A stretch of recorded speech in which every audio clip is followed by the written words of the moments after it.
Mr. Sergeant of Arms, invite the members into the chamber and close the doors. I hereby declare the House of Representatives of the 114th General Assembly of the State of Tennessee now in session. Will the members please stand? Will the visitors in the gallery please stand and remain standing through the Pledge of Allegiance? Representative Johnson will introduce the chaplain of the day. Representative Johnson.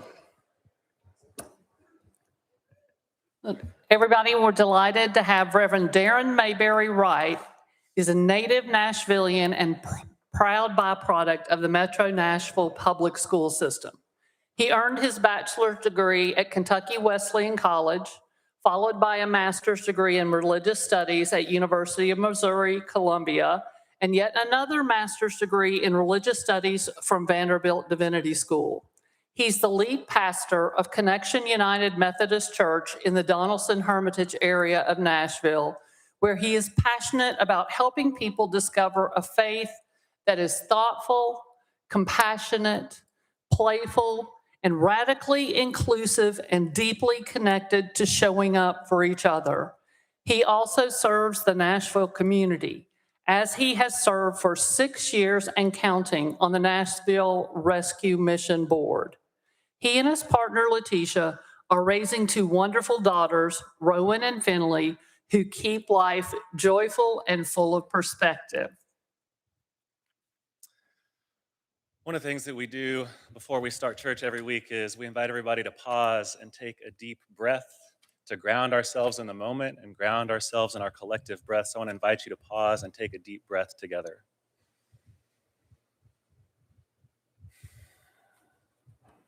Let us pray. God of wisdom, justice, and mercy, we pause before the work of this day to remember all the people across our state recovering from the line of storms that passed through last night. We're tired of storms, God.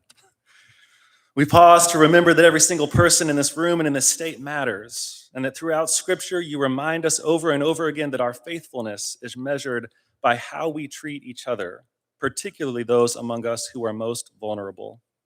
As you remind us through the words of Leviticus and Deuteronomy, when you reap the harvest of your land, do not reap to the very edges of your field. Leave them for the poor and the immigrant. Cursed is the one who withholds justice from the immigrant, the fatherless, or the widow. You encourage us through the words of the psalmist, maintain the rights of the poor and oppressed, rescue the weak and needy. Through the prophet Jeremiah, you proclaim, do what is just and right. Do no wrong or violence to the immigrant, the fatherless, or the widow. Through the prophet Isaiah, you ask us, is this not the kind of fasting I have chosen? To loose the chains of injustice, to set the oppressed free and break every yoke? Is it not to share your food with the hungry and to provide the poor wanderer with shelter? When you see the naked, to clothe them and not to turn away from your own flesh and blood? And when your people forgot these things, when we forget these things, you cried out through the prophet Ezekiel, the important people of the land have practiced extortion and have committed robbery. They've oppressed the poor and mistreated the immigrant. They've oppressed and denied justice. I looked for anyone to repair the wall and stand in the gap for me on behalf of the land so I wouldn't have to destroy it. But I couldn't find anyone. God, may that never be said of us. Give the leaders gathered here today wisdom to discern what is right, courage to pursue justice, and compassion for those whose lives are shaped by the decisions made in this room. Remind us all that the work of governance is not about power, but about people. Every neighbor, every child, every family, every life. Help these leaders to see the amazing people in their communities and in the state of Tennessee that they represent in the way that Jesus calls us to see in the Gospel of Matthew. When was it that we saw you hungry and gave you food, or thirsty and gave you something to drink? When was it that we saw you a stranger and welcomed you, or naked and gave you clothing? When was it that we saw you sick or in prison and visited you? Truly, I tell you, just as you did it to one of the least of these, you did it to me. And when politics and disagreements and party lines start to get in the way, may the simplicity of what you remind us matters the most be our guide. Teacher, what is the greatest commandment in the law? He replied, you must love the Lord your God with all your heart, with all your being, with all your mind. This is the first and greatest commandment, and the second is like it. You must love your neighbor as you love yourself. All the law and the prophets depend on these 2 commands. So guide the work of this chamber today. Let justice and mercy walk together in the decisions that are made here so that when the work is done, you might look upon each and every member of this house with joy and proclaim, yes, you have heard my words and taken them to heart. You have loved each other well. Well done, good and faithful servants. Amen. Representative Johnson will lead us in the Pledge of Allegiance. I pledge allegiance to the flag of the United States of America and to the republic for which it stands, one nation, under God, indivisible, with liberty and justice for all.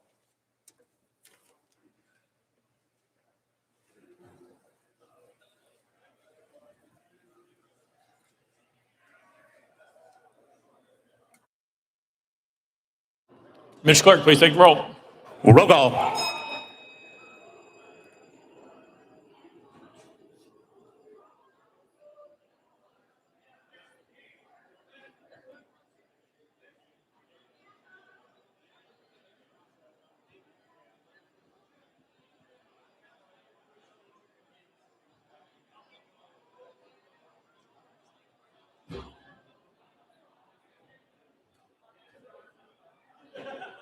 Mr. Clerk, please take the roll.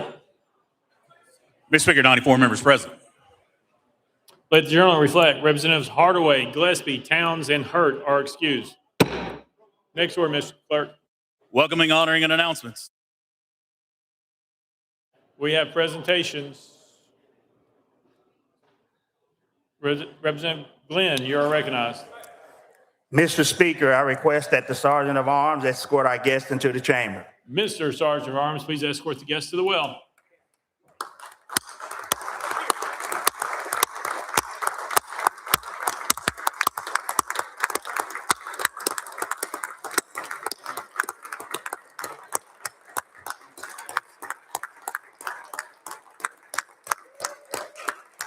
all the way around. Right here.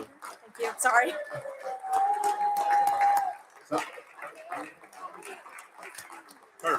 Curtis. Representative Glenn, you are recognized. Mr. Speaker, I request that the clerk read the resolution. Mr. Clerk, please read the resolution. House Joint Resolution 744 by Chairman Faison and others, a resolution to honor the memory of Representative Jeff Burkhart of Clarksville. Whereas we were greatly saddened to learn of the untimely passing of our colleague, Representative Jeff Burkhart of Clarksville, a lifelong Tennessean who believed strongly in the power of service, love, and dedication. And whereas a two-term member of the House of Representatives, Jeff Burkhart ably represented the good people of Montgomery County during his sadly short time in the General Assembly, which included the 113th and 114th General Assemblies. And whereas a lifelong resident of Montgomery County, Representative Burkhart was a dedicated public servant for more than 4 decades, beginning with Clarksville Gas and Water in 1982, before embarking upon a distinguished career of nearly 22 years with the Clarksville Fire Rescue, where he rose to the rank of Assistant Fire Chief. And whereas his service to Clarksville and Montgomery County communities included service as a board member of the Clarksville Department of Electricity and the Montgomery County Education Foundation, and as an advisory board member of the Sexual Assault Center.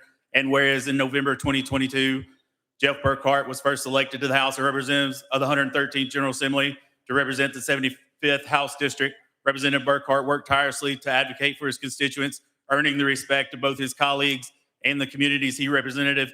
And whereas for too few short years, Jeff Burkhart was a vital member of this body, and his passing leaves a void in his community and this state that will not be easily filled. Now, therefore, be it resolved by the House of Representatives of the 114th General Assembly of the State of Tennessee, the Senate concurring, that we honor the memory of our colleague, Jeff Burkhart, reflecting fondly upon his numerous contributions to good government in Tennessee and his legacy of effective public service in his community. Be it further resolved that we express our sympathy and extend our condolences to Representative Burkhart's family and many friends. Representative Glenn, you're recognized. Thank you, Mr. Speaker.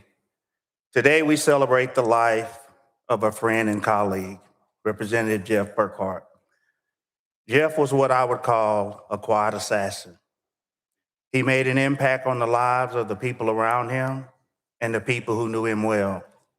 He never looked for glory, nor did he seek praise. He simply wanted to make a difference, to make Montgomery County, as well as this state, a better place for all.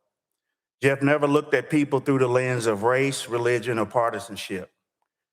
He would help you if he could, and if he couldn't personally do it, He would not hesitate to get you to the right source. That's the kind of person, friend, and colleague he was. When I was elected, Jeff reached out to congratulate me. He said he looked forward to working together. A skeptical me said, yeah, right. But he showed up to my celebration event. He even texted me to make sure I knew about certain events. He would let me know his thoughts on different issues, even to the point where he would say, you can vote for this, it won't hurt you. Furthermore, he even leased some land to me for my firework business without hesitation. Jeff knew that I was a Preds fan, and he would let me know if he was not using his season tickets and if I wanted them.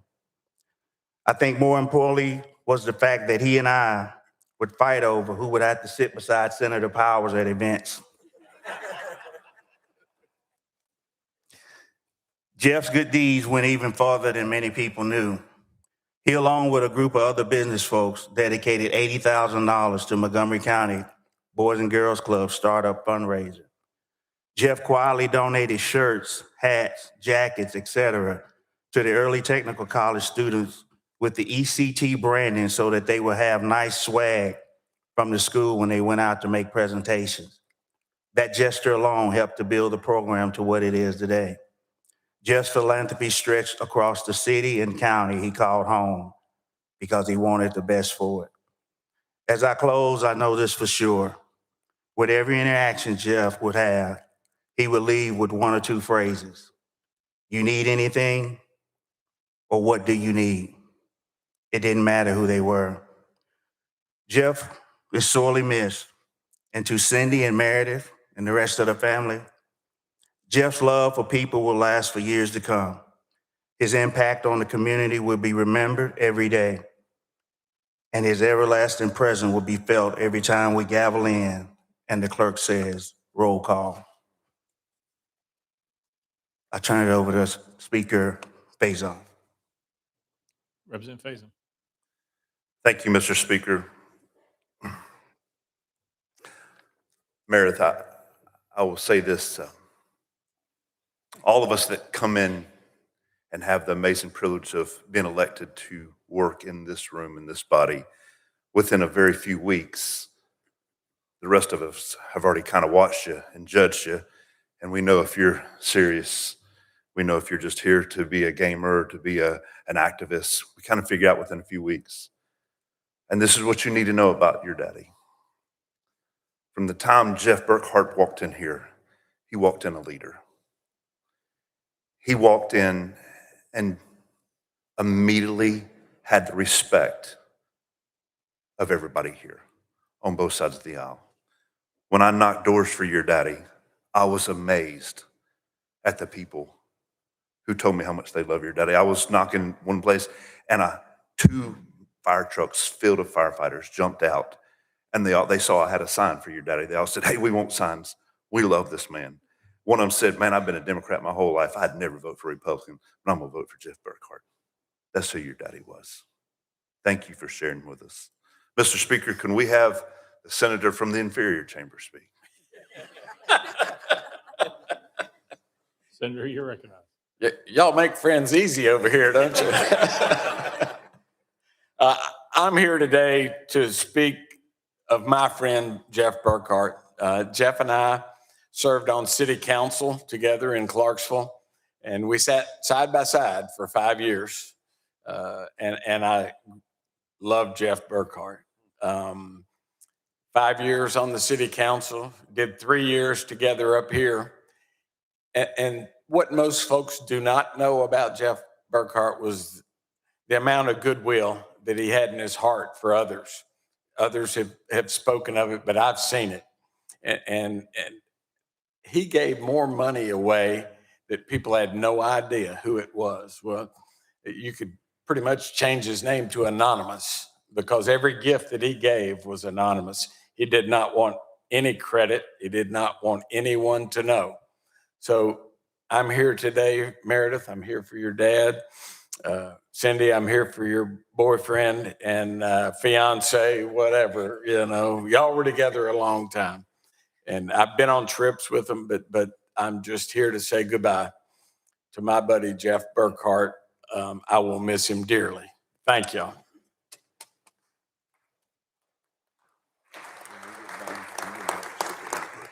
Speaker Pro Tem Marsh. Thank you, Mr. Speaker. 3 or 4 years ago, I didn't even know who Jeff Burkhart was. He and I sat together over here on the front row, and I got to know him very, very well. He was very quiet and reserved and very, very smart. He became one of my very best friends, and we loved to go out and eat dinner together and have fun together. He was a giant of a man with a huge, giant heart. I really, really miss him. I miss his counsel, his friendship, and his smiling face. Thank you.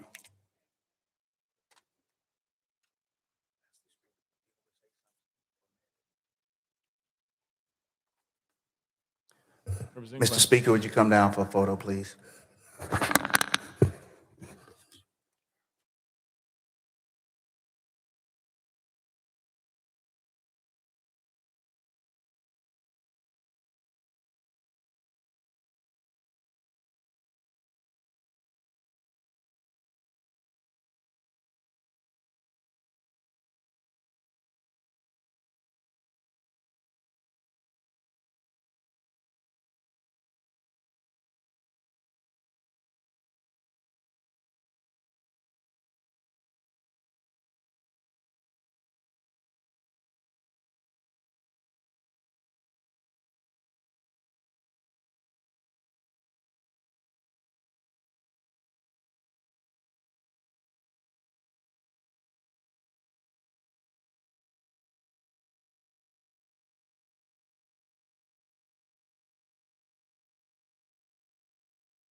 Representative Hill, you're recognized.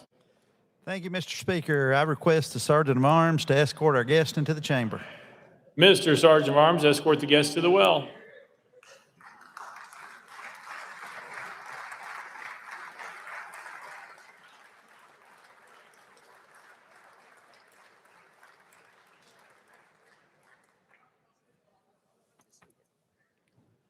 Representative Hill, you're recognized. Mr. Speaker, I request the clerk read the resolution. Mr. Clerk, please read the resolution. Senate Joint Resolution 890 by Representative Hale, a resolution to honor T. Wayne Williams on being elected Vice President of the National FFA Southern Region, whereas organized in 1928 to promote leadership, personal growth, and career success among high school agricultural students. FFA continues to play an important role in ensuring growth and prosperity of agriculture in Tennessee and the nation by expertly molding our future leaders. And whereas T. Wayne Williams of the Woodbury FFA chapter was elected Vice President of the National FFA Southern Region for the 2025-2026 year during 98th National FFA Convention and Expo in Indianapolis, Indiana, making him the 15th National FFA officer from Tennessee in the organization's 98-year history.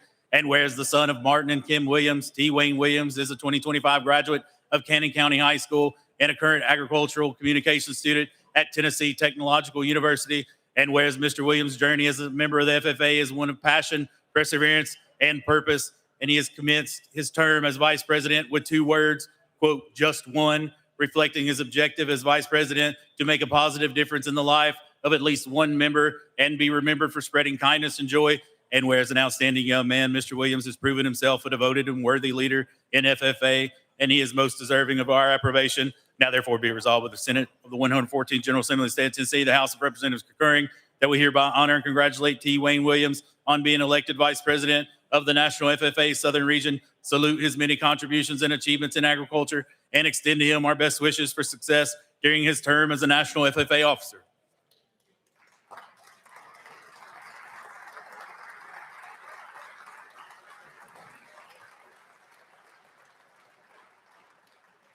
Representative Hill, you're recognized. Thank you, Mr. Speaker. You know, it's an honor for me today. T. Wayne's family is a family that I have known basically all my life. Rode a school bus with his dad and mom, and there's not many people can say they're from Gazaway, Tennessee. Many refer to it as Woodbury, but we know it as Gazaway, right, T. Wayne? But he serves as the Southern Regional Vice President for the National FFA, a third-generation beef producer. His family, his grandfather and dad and them all have farm there in the Gazaway community, and that has shaped his strong work ethic and his passion for the industry. He served in his local chapter in Woodbury, and then also then as the Tennessee State FFA president. Today, we're also glad to have his parents, Marty and Kim, here with us, and also his FFA advisor, Wesley Foster. So at this time, Mr. Speaker, if we could recognize T. Wayne for some comments, please. Yes, sir. You're recognized. Thank you, Mr. Speaker. Thank you, Representative Hale and members of the Tennessee General Assembly. I am T. Wayne Williams. I currently serve as the National FFA Southern Region Vice President. I'm also a student at Tennessee Tech University, and I'm proud to call the state of Tennessee my home. But before I ever wore this National FFA officer jacket, I was simply a kid growing up on a family farm in Gazaway, Tennessee.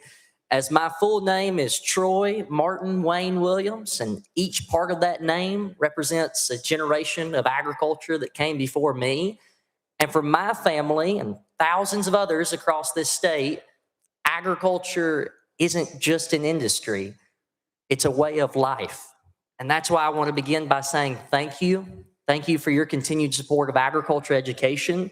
Thank you for your investments in FFA and 4-H programs across our state. These camps and programs allow for young people to have opportunities to learn leadership, responsibility, and service, often in the very communities where they will one day work, lead, and live.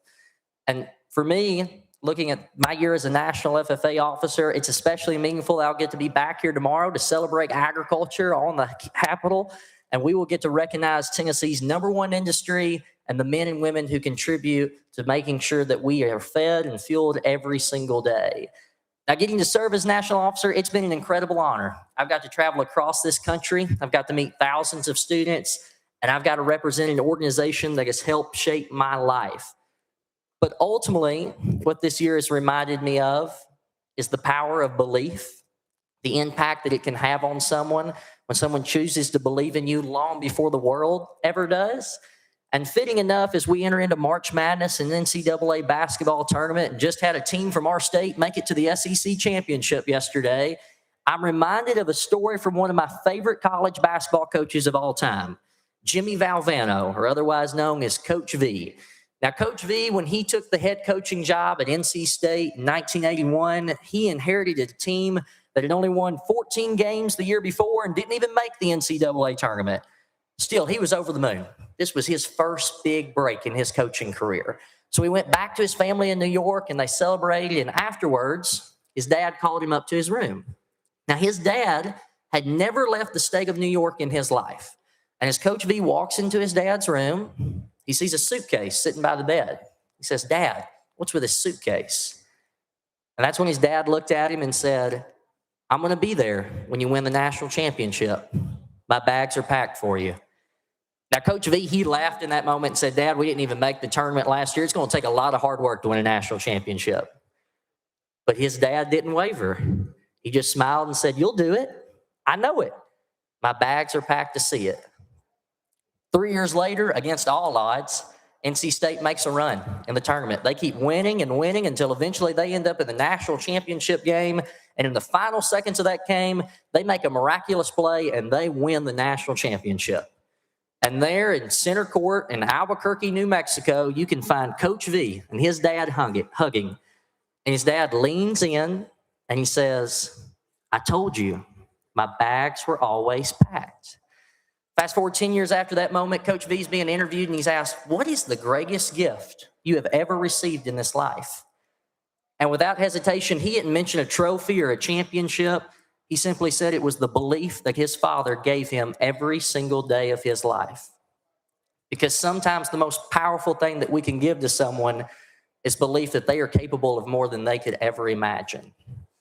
And that's my goal as a National FFA officer this year, is to have my bags packed, both literally and figuratively, for FFA members across this country, to show up for them, to believe in them, and to remind them that they are capable of achieving things that they never thought was possible. Because ultimately what matters in this life isn't a title or an achievement. It's the people that invest in us and the people that we choose to invest in. So members of the General Assembly, thank you for having your bags packed for agriculture education in this state, for believing in our organization's mission of premier leadership, personal growth, and career success. And because of people like you, we're going to ensure that agriculture remains the #1 industry in the state of Tennessee and in this nation, and we're going to grow leaders while doing it. Thank you so much for having me here today. Thank you for this recognition. I truly do appreciate it and hope to see you tomorrow at Agriculture Day on the Hill. Thank you.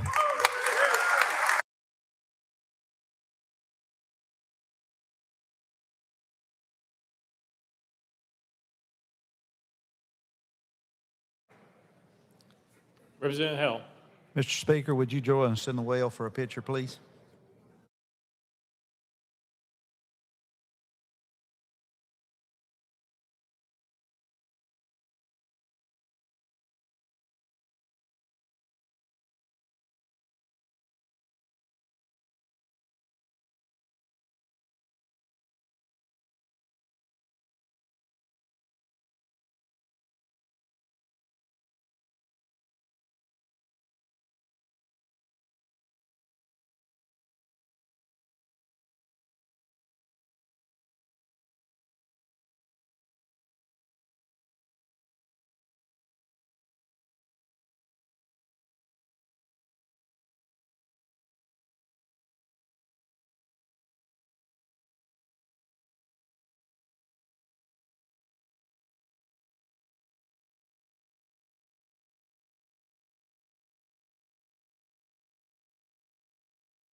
Welcoming and honoring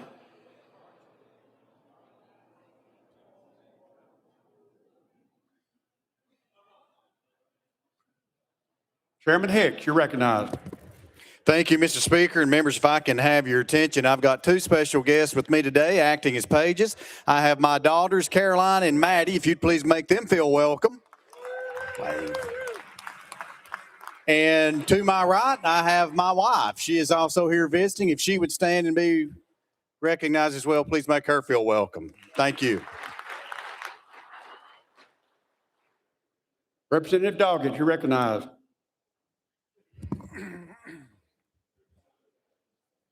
Thank you, Mr. Speaker. I have three things this morning, afternoon, Mr. Speaker. First, we only have a minute. Last night, we had storms come through our district. Several homes were destroyed or damaged, but no loss of life or injury, so we're very thankful for that. Please keep our district in your thought and prayers. Secondly, the Richland Lady Raiders won the first ever state championship in Murfreesboro this weekend in Class 1A, so we're happy about that. And then I've got my youngest daughter, Ada, with me that's a page today, so please put her to work. Thank you. Representative Mayberry, you're recognized. Thank you, Mr. Speaker. Members, my son, Avery, is here as a page today. Can we welcome him?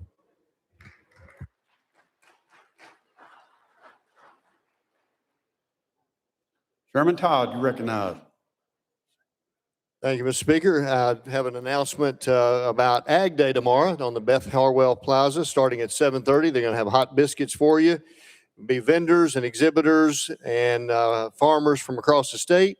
We'll have a cross-cut saw contest between the House and the Senate.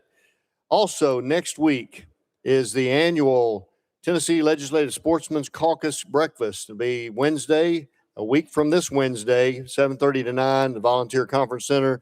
So please join us there. Thank you, Mr. Speaker. Representative Alexander. Thank you, Speaker. I'd like to recognize George Getz, who is my page today. George, can you come out? This is John and Whitney Getz's son. George has been a great contribution to my 4th of July parade, and I appreciate that. Representative Grills. Thank you, Mr. Speaker. I just want to congratulate the Dyersburg Trojans on their state championship. This is the second ball they've won in the last 3 years, the Class 3A this past weekend.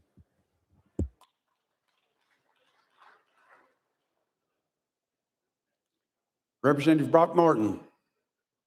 Thank you, Mr. Speaker. We've got several pages here today I'd like to recognize. First, Mr. Cooper Autry from Henderson County, Scotts Hill.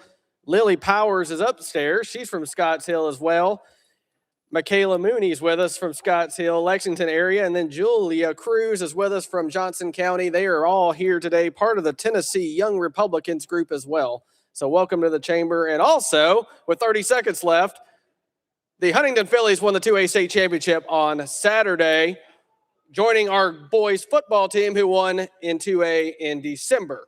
So Huntington is title town, USA. Congratulations to my Mustangs and Phillies. Representative Harris. Thank you, Mr. Speaker. Mr. Speaker, if you members, if you would, please welcome one of our pages here with us today, Blaine. Blaine's a 6-year-old who attends Franklin Rose Academy, and many of you may know her mother, Miss Allie Jones, who is sitting up there in the top of the corner up here. So welcome, Blaine. Representative Shaw. Thank you, Mr. Speaker. Mr. Speaker, I'd like for you in the House to help me make welcome former USDA Director, Miss Arlisha Armstrong, who's up here to my right in the balcony. And also, I'd like for you to help make me welcome her grandson, who is my page today, Rylan Collins, who is a 9th grade student from Southside High School in Brownsville, Tennessee. Y'all give him some business and love today. Representative Hulsey. Thank you, Mr. Speaker. The Finance Appropriations and Oversight Subcommittee will hold hearings on appropriation amendment requests today, immediately following this session in Hearing Room 1.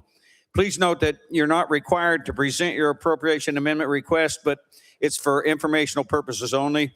And during these hearings, we'll take up those members in the order that they arrive in the hearing. It's recommended that you only present your top priority requests. Thank you.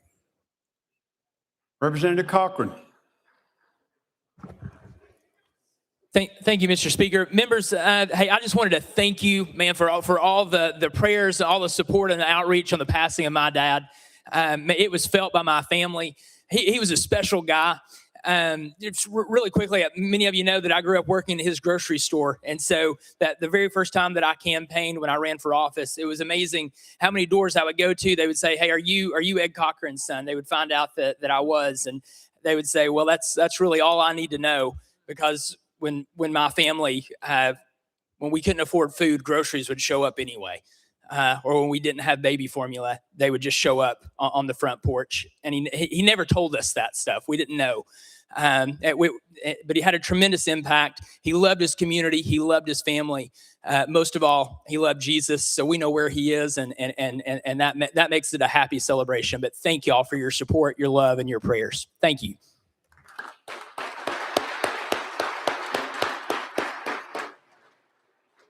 Chairman Ron Williams, you're recognized.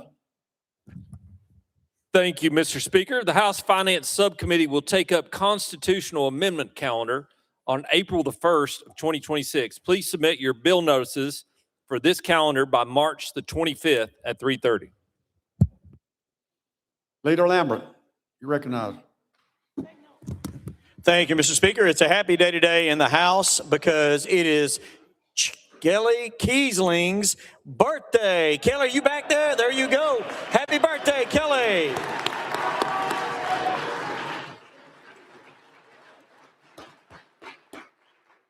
Representative Fritz. Thank you, Mr. Speaker. I would like to invite everyone that can make it. This Wednesday will be our last at 0730 Veterans Caucus. We'll be discussing Ibogaine. Important topic. So we'll have some subject matter experts there. And again, invite all my colleagues to come by and listen if you get a chance. Thank you, Mr. Speaker.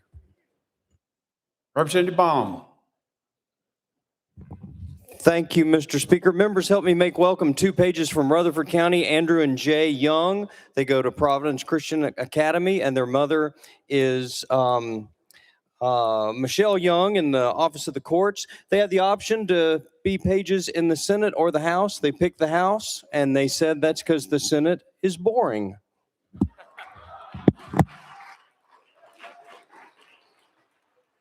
Representative Lynn. Thank you, Mr. Speaker.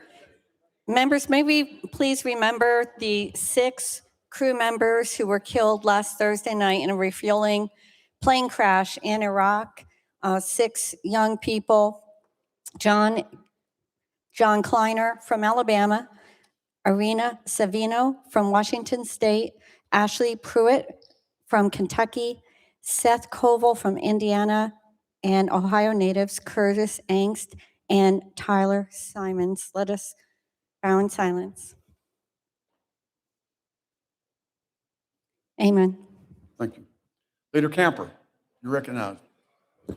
Thank you, Mr. Speaker. Mr. Speaker, members, would you all join me in welcoming the AARP? They are coming today with their volunteers across the state. I think they're on this side of the chamber. They have their day on the Hill advocating on behalf of adults 50 plus to enhance their experience in aging. Please make them feel welcome. Representative Love. Thank you, Mr. Speaker. Members, let us look to celebrate one more time that on yesterday at the Gentry Center, the Tennessee State University men's basketball team was able to get their assignment for this weekend.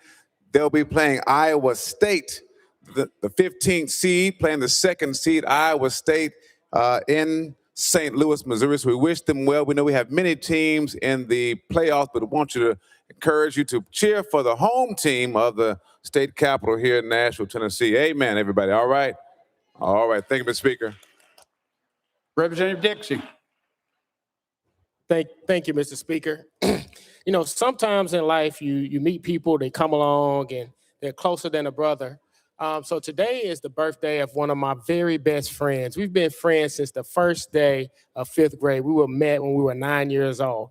And I feel very special to be able to have a friend for almost over 40 years. Most people don't have friendships like that. So I'd like to wish Dr. Thomas Christopher Williams a happy birthday today. Thank you. Representative Hale. Thank you, Mr. Speaker. I'd like to ask the members to help me welcome over here to my right, the DeKalb County leadership. So make them feel welcome today. Thank you.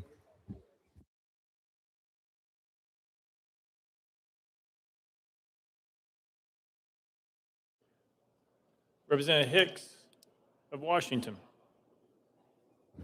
Thank you, Mr. Speaker. I'd like for everyone to make welcome Molly Stott is my page today, and she's been with me all day and done a great job. So please make her feel welcome, Molly Stott.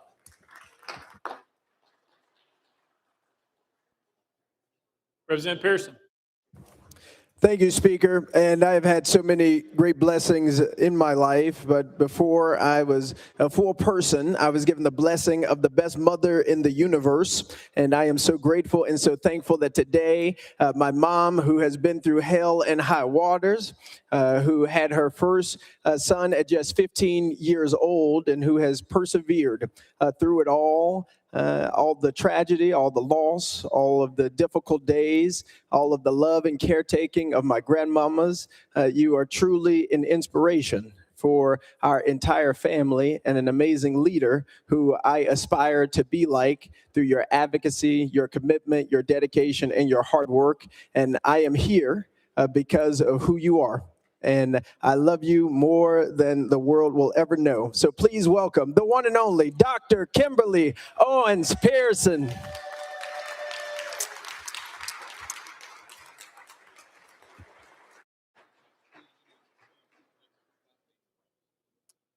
Anyone else? Representative Farmer. Thank you, Mr. Speaker. Members, Fred, Ashley, and I couldn't pass this opportunity up to let everybody know that our alma mater, the Sevier County Lady Bearettes, this past Saturday won the 4A basketball state championship. So let's give them a hand.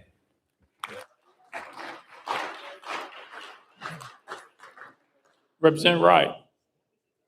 Thank you, Mr. Speaker. That I might get favorable consideration on the selection of my nursing home, I need to say happy birthday to my daughter-in-law. Happy birthday, Nicole.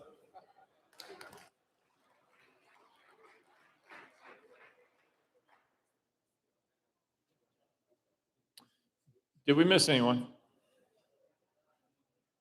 Next order, Mr. Clerk. Introduction resolutions. Leader Lambert, you're recognized. Thank you, Mr. Speaker. All resolutions properly filed be introduced pursuant to Order number 17 and placed on the consent calendar referred to the appropriate standing committee. Without objection, so ordered. Next order, Mr. Clerk. Senate Joint Resolutions congratulatory and memorializing. Leader Lambert, you're recognized. Thank you, Mr. Speaker. With it all, Senate Joint Resolution congratulatory and memorializing on the desk be placed on the consent calendar pursuant to Order number 17. Leader Lambert, without objection, so ordered. Leader Lambert, you're recognized. Thank you, Mr. Speaker. With it all resolutions line over be referred to the appropriate standing committee. Without objection, so ordered. Next order, Mr. Clerk. Introduction to bills, Senate bills on first consideration. Leader Lambert, you're recognized.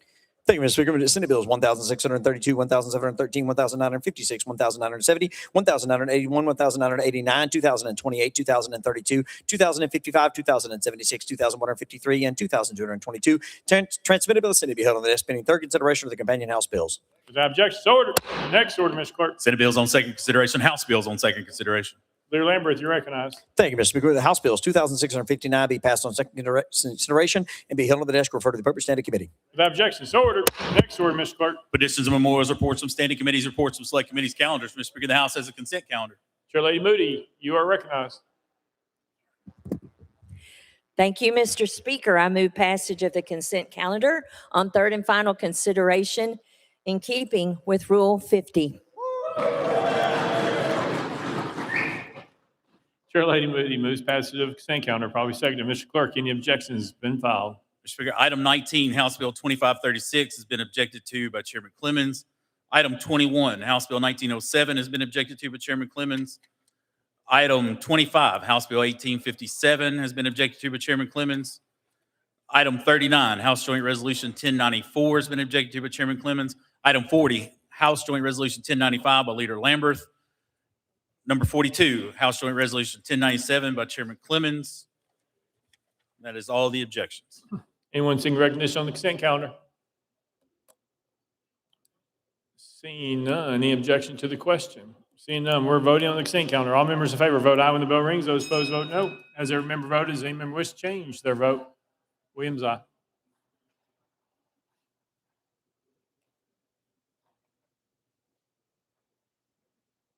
Ms. Clerk, please take the vote. Ayes 94, no nays. Having received constitutional majority, I declare consent calendar passed without objection. Motion to reconsider is tabled. Next order, Ms. Clerk.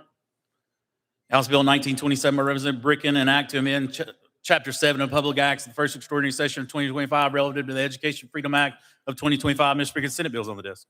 Representative Bricken, you're recognized. Thank you, Mr. Speaker. I move to substitute and conform to Senate Bill 1891. Representative Bricken moves to substitute and form Senate Bill 1891, probably seconded without objection. So ordered. Representative Bricken. Thank you, Mr. Speaker. I move for passage of Senate Bill 1891 on third and final consideration. Representative Bricken moves passage of Senate Bill 1891 on third and final consideration, probably seconded. Mr. Clerk, call for First Amendment. House Education Committee Amendment number 1, Mr. Speaker, same as Senate Amendment number 1. Chairman White, you're recognized. Thank you, Mr. Speaker. It's the same as the Senate amendment, so I move to withdraw and defer to the sponsor for further explanation. Without objection, amendment number 1 withdrawn. Next amendment, Ms. Clerk. House Amendment 2 by Representative Bricken, Mr. Speaker, was timely filed. Representative Bricken, you're recognized. Thank you, Mr. Speaker. I move for adoption of amendment number 2. Representative Bricken moves adoption of amendment number 2, probably seconded. Any discussion on the amendment?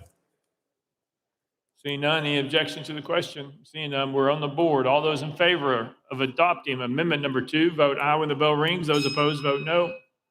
Has every member voted? Does any member wish to change their vote?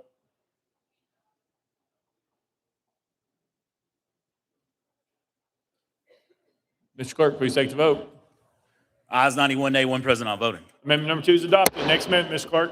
Mr. Speaker, no further amendments. Representative Bricken, you're recognized. Thank you, Mr. Speaker. This is the Grundy County Teachers $2,000 Bonus Recovery Act. And with that, I renew my motion. Representative Bricken renews his motion. Any discussion on the bill? Representative Pearson, you're recognized. Just for clarification, they would receive the bonus only after they pass a resolution supporting the education vouchers or scholarships. Is that correct? Representative Bricken. Thank you, Mr. Speaker. That is correct. Representative Pearson. All right. Thank you. All right. Any further discussion? Seeing none, any objection to the question? Seeing none, we're voting. All those in favor of Senate Bill 1891 as amended, vote aye when the bell rings. Those opposed, vote no. As every member voted, does any member wish to change their vote?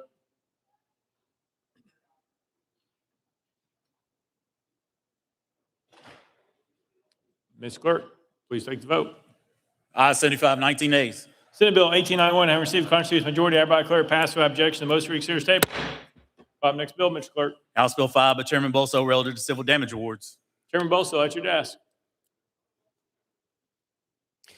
Thank you, Mr. Speaker. I move to roll HB 5 to the House's regular calendar on Thursday, March 26. Without objection, roll to House regular calendar on March 26. Without objection.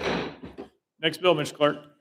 House Bill 2017 by Representative Cochran relative to authority of the Tennessee Fish and Wildlife Commission to prescribe the manner and means of taking wildlife. Mr. Speaker, Senate bills on the desk. Representative Cochran, you recognize at your desk. Thank you, Mr. Speaker. I would like to roll this to Thursday's regular calendar, if that's okay. Without objection, roll to Thursday's regular calendar. So ordered. Next bill, Mr. Clerk. House Bill 2020 by Representative Cochran and others relative to food safety.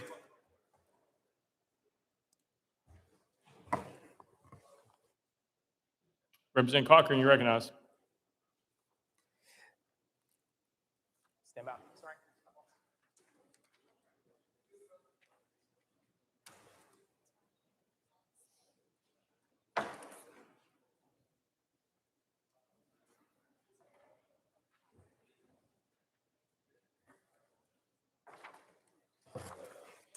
Thank you, sorry, members. Thank you, Mr. Speaker. I move passage of HB 2020 on third and final consideration. Representative Cochran moves passage. Following second, Mr. Clerk, called First Amendment. House Health Committee Amendment number 1. Chairman Terry, you recognize. Thank you, Mr. Speaker. Move to adopt.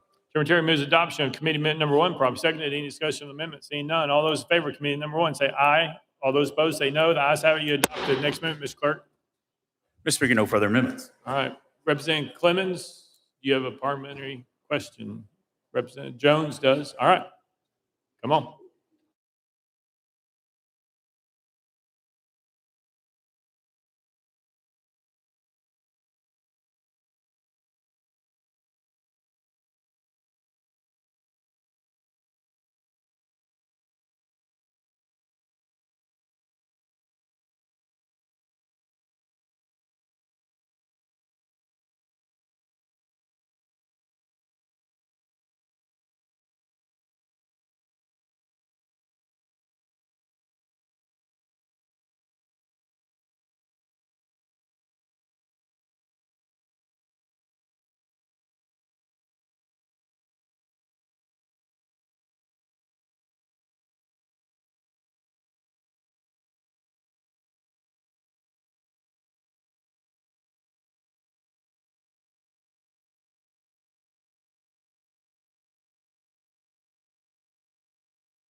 Mr. Clark. Mr. Speaker, the parliamentary inquiry was where specifically in the rules does it specify that amendment must be on 8.5 by 11 paper? The rules do not specify the exact size of the amendments, but it is the longstanding practice of the clerk's office to only accept amendments printed front, not front and back, and to be on 8.5 by 11 paper. Representative Cochran, you recognize. Thank you, Mr. Speaker. Members, this bill actually just clarifies a very nuanced section of code. About a year or so ago, an Isaiah's House lemonade stand got shut down, strangely enough. This corrects that issue. And with that, I renew my motion. Representative Cochran renews the motion. Any discussion on the bill? Seeing none, any objection to the question? Seeing none, we're voting. All those in favor of House Bill 2020 as amended, vote aye when the bell rings. Those opposed, vote no. Has every member voted? Does any member wish to change their vote?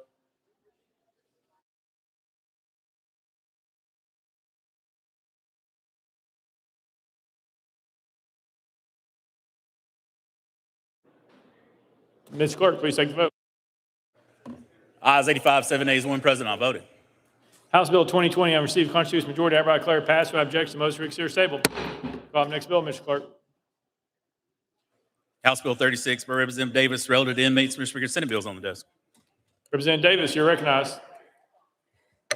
Thank you, Mr. Speaker. I move to substitute and conform to Senate Bill 0175. Representative Davis moves to substitute and conform Senate Bill 175, probably seconded without objection. So ordered. Representative Davis. Thank you, Mr. Speaker. I move passage of Senate Bill 0175 on third and final consideration. Representative Davis moves passage of Senate Bill 175 on third and final consideration, probably seconded. Mr. Clerk, call First Amendment. House Judiciary Committee Amendment number 1, Mr. Speaker, similar to Senate Amendment number 1. Chairman Farmer, you're recognized. Thank you, Mr. Speaker. Move to withdraw. Without objection, amendment number 1 withdrawn. Next amendment, Mr. Clerk. Mr. Speaker, no further amendments. Representative Davis, you're recognized. Thank you, Mr. Speaker.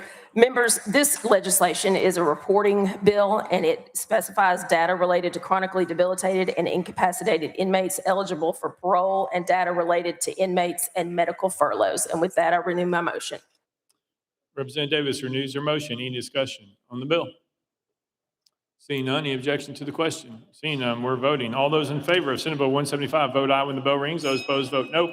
Has every member voted? Does any member wish to change their vote?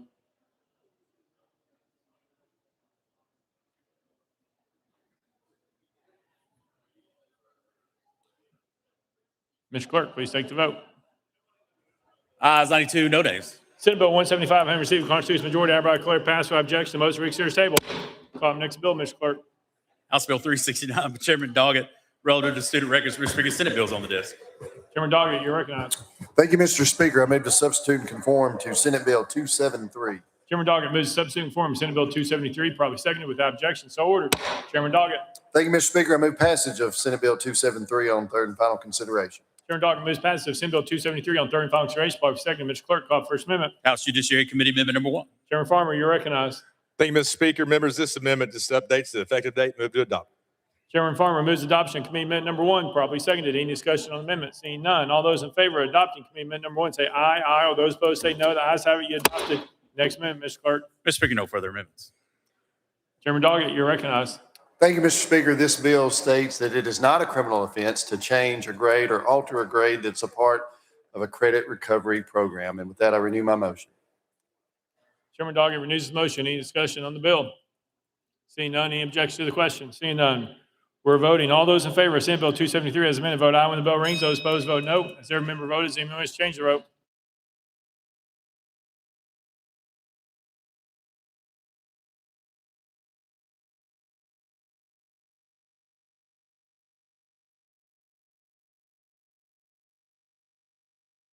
Mr. Clerk, please take the vote. Ayes 93, no nays. Senate Bill 273 having received a constitutional majority, hereby declare passed without objection. The motion reconsider is tabled. Call the next bill, Mr. Clerk. House Bill 1676 by Chairman Eldridge, relative to railroad authorities. Mr. Speaker, Senate bills on the desk.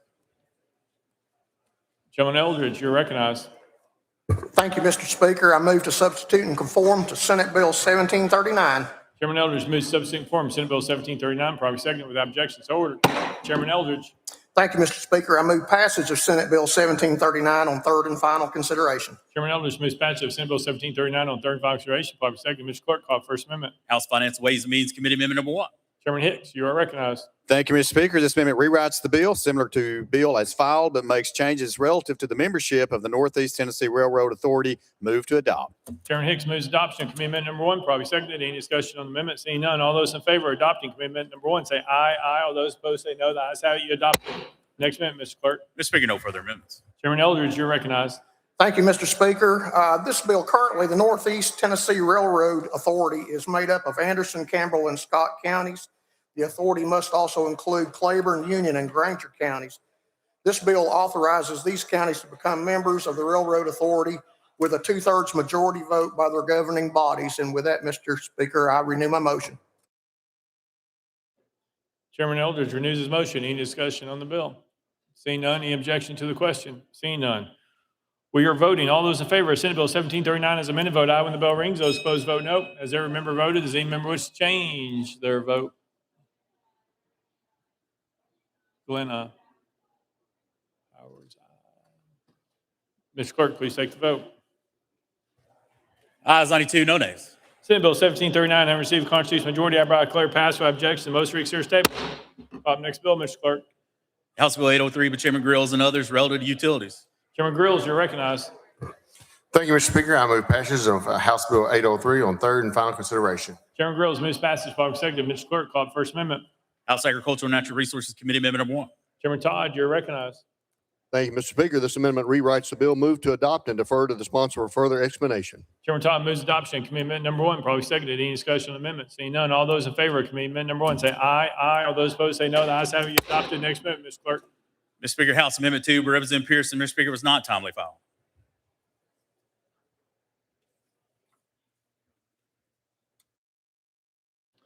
Representative Pearson, you're recognized.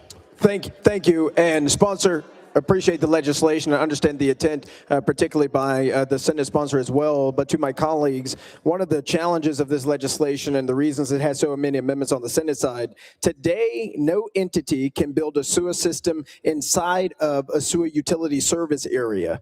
But this legislation would actually change that, allowing developers and people to build sewer systems within utility service areas. This legislation, if people want this in their communities, that's one thing. But this legislation and this amendment only seeks to opt out Shelby County, which has Memphis Light, Gas, and Water as our public service utility, opt us out of the consequences of this legislation. I do think Section 2 of this bill, and I've talked with people at Harpeth Rivers Conservancy, there's some good words and language here, but the overall impacts and effect are not what we want to see in our county and in many other counties. And so with that, I move for adoption. It's untimely. You have to move for consideration. Consideration then. All right. You've heard the motion, probably seconded. We're voting for consideration of amendment number 2.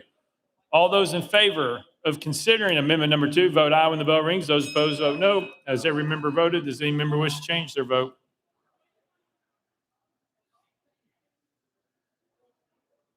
Mr. Clerk, please take the vote. Ayes 25, 65 nays. In accordance with Rule 60B, having failed to receive the necessary 2/3 vote, the motion to consider amendment number 2 fails. Next amendment, Mr. Clerk. Mr. Speaker, no further amendments. Chairman Grills, you're recognized. Thank you, Mr. Speaker. This bill creates a framework to encourage innovation for wastewater infrastructure and technologies in Tennessee. It requires all systems to meet strict federal and state environmental standards. It gives the local utility a 30-day right of refusal to own or operate the proposed system. It allows a 2-year look-back period to assume ownership if the latter is chosen. It requires notification. I got you. Requires notification to Tennessee Board of Utility Regulations if utility declines. I renew my motion, Mr. Speaker. Chairman Grills renews his motion. Any discussion on the bill? Representative Todd, you're recognized. Thank you, Mr. Chairman, Mr. Speaker. Chairman Grills, I really appreciate you including the bonding requirements in this bill. We talked about it early on when you were crafting this. I think it's very important that citizens are protected if they're in a subdivision or something that has one of these systems. And I just want to clarify that there's some provisions that have been changed here to implement the 5-year, I believe it is, the 2-year bond at 50% of completion. So when they get, I guess, 50% of certificate of occupancies, I just want to make sure that there's also another bond that's covering them up until that point. Can you clarify that, please? Chairman Grills. Thank you, Mr. Speaker. Yes, that would be covered by the developer's bond. Representative Todd. So there's not any point in time when these systems are put in place and the first home is sold up until 10 years down the road, or actually further, that there's not a bond covering and protecting these citizens. Is that correct? Chairman Grills. Thank you, Mr. Speaker. Yes, sir, you would be correct, Chairman Todd. Any further discussion? Representative Lynn. Thank you, Mr. Speaker. Regarding the bond for the developers, they seek, obviously, they want to build at a certain density, so they seek to use these systems, but they don't design it, they don't install it, they don't, create the parts for it, they don't even maintain it. An outside company does that. So why does the developer put up a bond for the system? They already paid to have it installed, and they believe that it was properly installed at the time. Shouldn't there be money put in reserve for future maintenance based on the monthly fee? Chairman Grills. Thank you, Mr. Speaker. Representative Lynn, what we're doing here is there is a bond that's put up. Whenever capacity is at 50%, there is a bond. That clock starts at that point. It goes for 2 years, and it's 100% replacement. And then at the end of that 2 years, from year 3 through 10, it's at 50% replacement. But up until the 50% is even met, that developer bond is what covers that, if that answers your question. Representative Lynn. Thank you. All right. Representative Doggett. Thank you, Mr. Speaker. At the end of section 2 of the amendment, it says a developer must demonstrate that the treatment works can meet or exceed TDEC standards or the standards of a similarly situated system in the same operating utility. Does that language, same operating utility, refer to the utility district with the first right of refusal to operate the treatment works? Chairman Grills. Thank you, Mr. Speaker. And Chairman Doggett, you would be correct. It is for the utility that would have the first right of refusal. That would be the standard. It would either meet or exceed. Representative Doggett. Thank you so much. Thank you for that clarification. I think this is fantastic for rural Tennessee. Appreciate you. Thank you. Any further discussion? Seeing none, any objections to the question? Seeing none, we're voting. All those in favor of House Bill 803 as amended, vote aye when the bell rings. Those opposed, vote no. As every member voted, does any member wish to change their vote?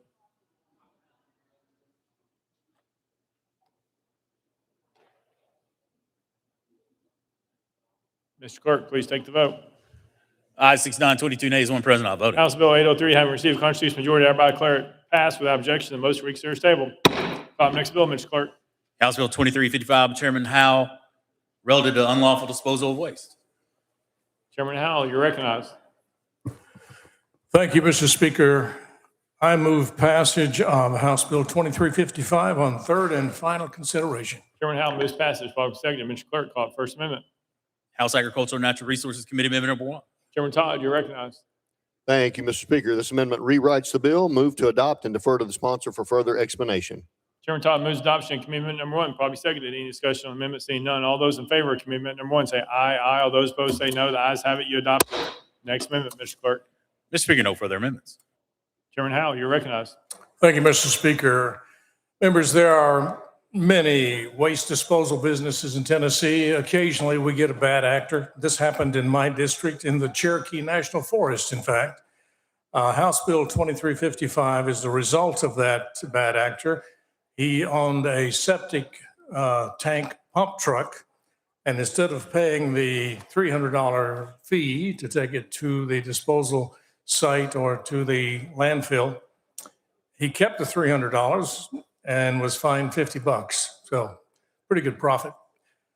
Talking to my DA, he suggested we should increase the fine, and this bill raises it to a Class B with a $500 fine and 6 months, up to 6 months in jail. It also makes it clear that the business operator's permit from TDEC will be suspended if necessary. And with that, Mr. Speaker, I renew my motion. Chairman Howell renews his motion. Any discussion on the bill? Seeing none, any objection to the question? Seeing none, we're voting. All those in favor of House Bill 2355 as amended, vote aye when the bell rings. Those opposed, vote no. As every member voted, does any member wish to change their vote?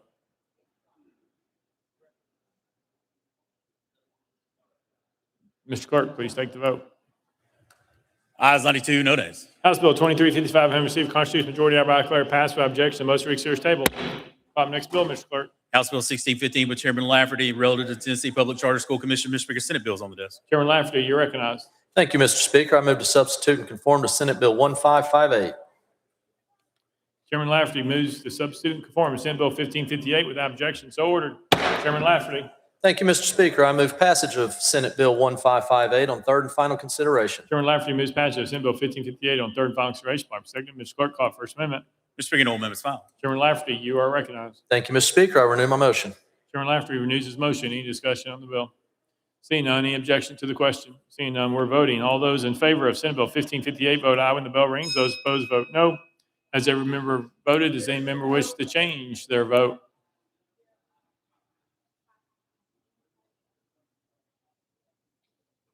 Mr. Clerk, please take the vote.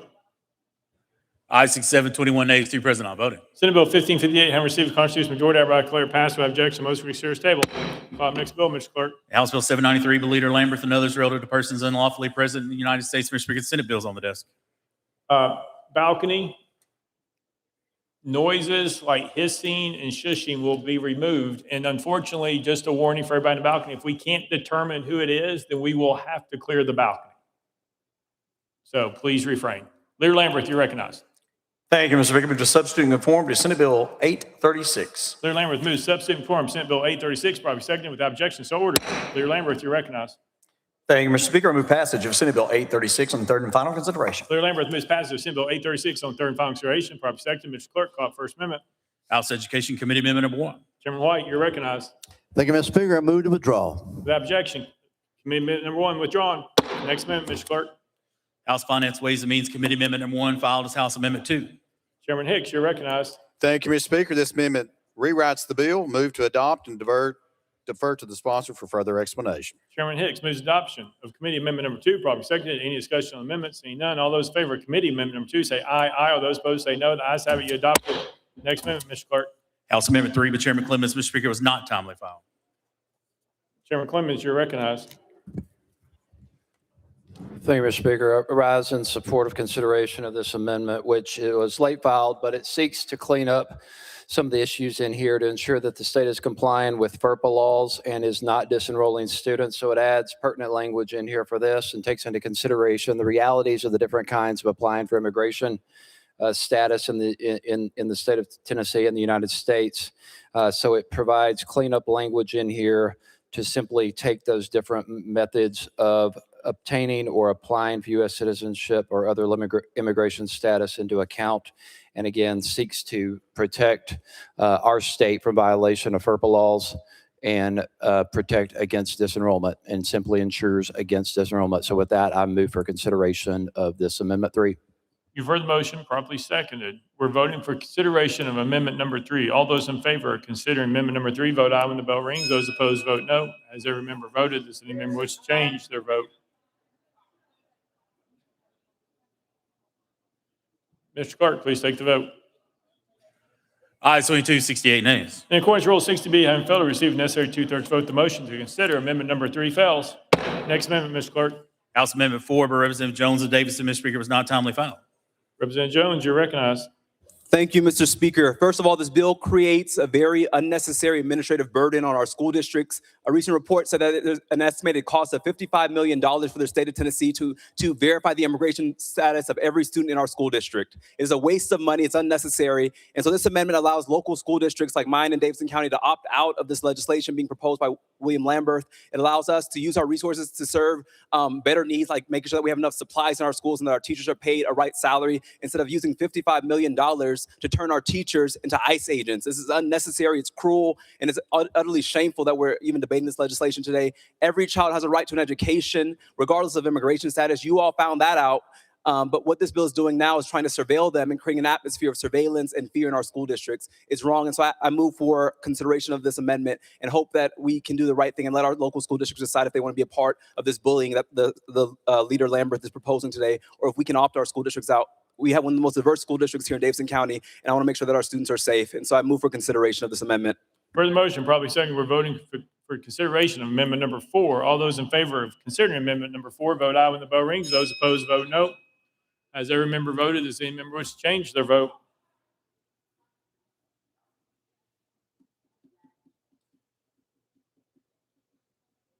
Mr. Clerk, please take the vote.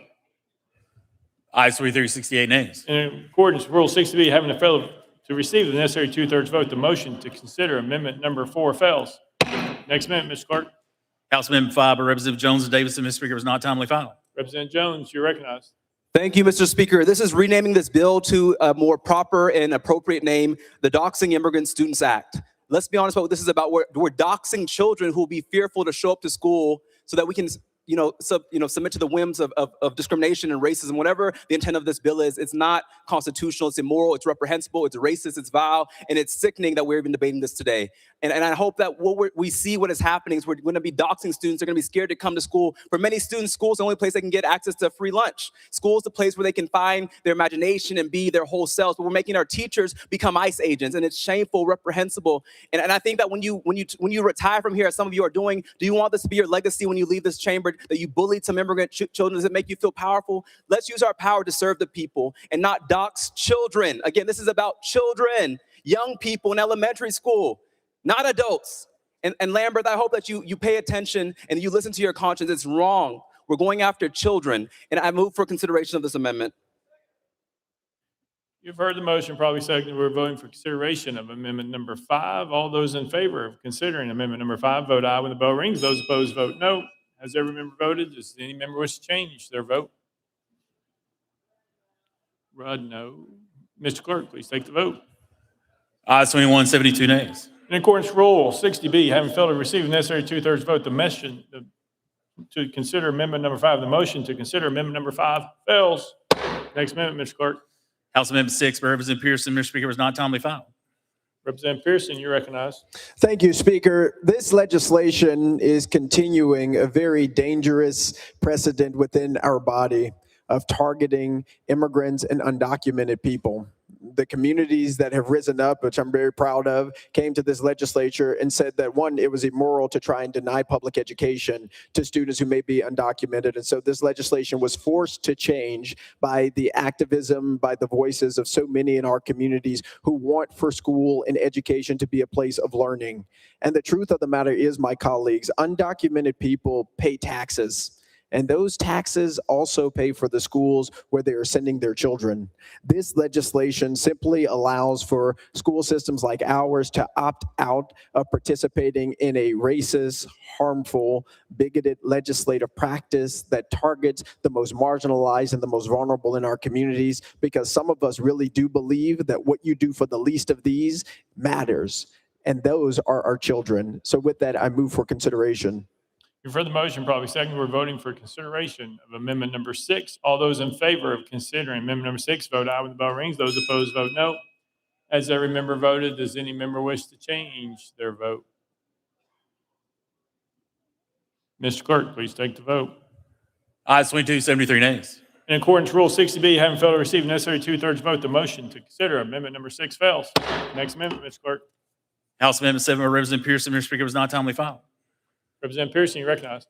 Thank you. I have to be honest with y'all. I'm very sick and tired of this targeted, hate-filled legislation, because we could and should be using our resources, our time, and our energy to actually protect children, to invest in the causes and the issues that people are asking us about, from the affordability crisis to expanding access to health care, to doing things that actually make our community safer, like ended the gun violence epidemic.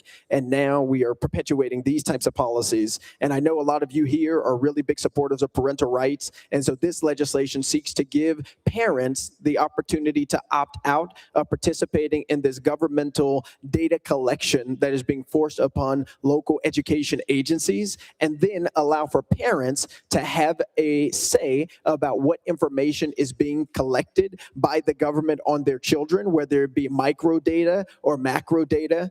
This puts the power in the hands of parents, which I know many of you have said in the past you want to do. And so with that, I move for consideration.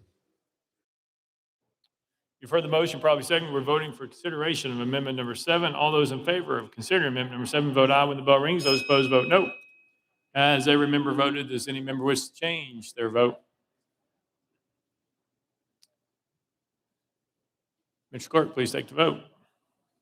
Ayes 22, 73 nays. In accordance with Rule 60B, having failed to receive the necessary two-thirds vote, the motion to consider amendment number 7 fails. Next amendment, Mr. Clerk. Mr. Speaker, no further amendments. Leader Lamberth, you're recognized. Thank you, Mr. Speaker. Members, data and facts are never something that we should be afraid of.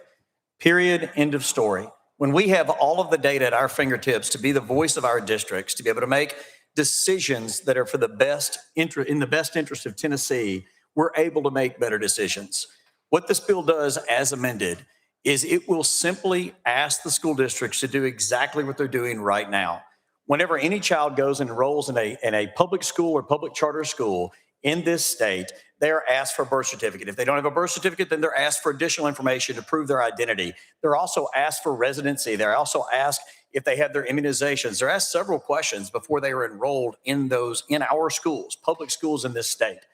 This bill says that if those families are not able to provide the documentation to prove that they are legal citizens, then that information would be compiled at the LEA level or public charter school and sent to the Department of Education here in our state, and then shared with us for us to be able to make whatever decision with that information we wish to utilize it for down the road.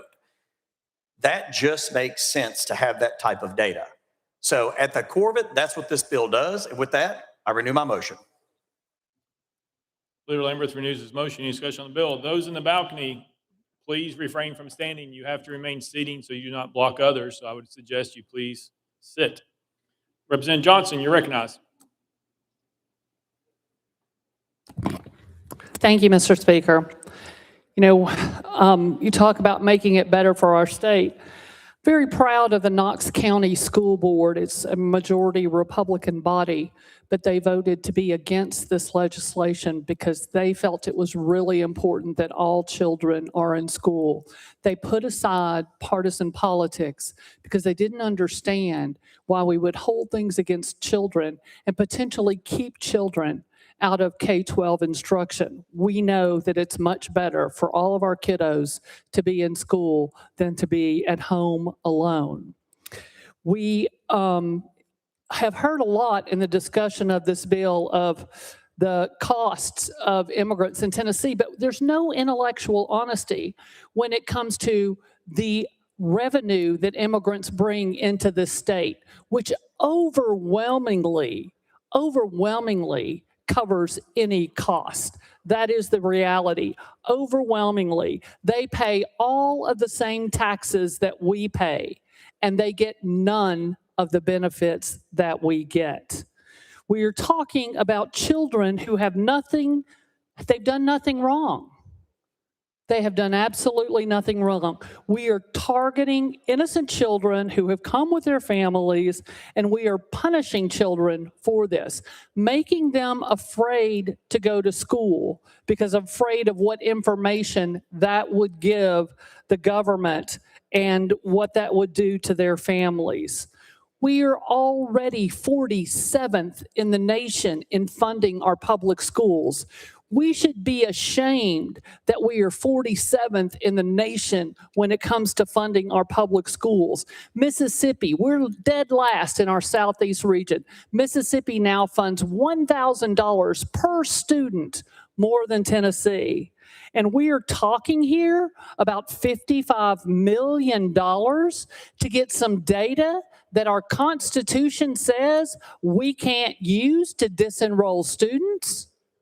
Why would we spend $55 million when we already know that all kids have the right under our Constitution to attend school? No one is being harmed by this small percentage of kiddos attending school. As a matter of fact, it makes all of our communities better. The contributions overwhelmingly outweigh any negative effects.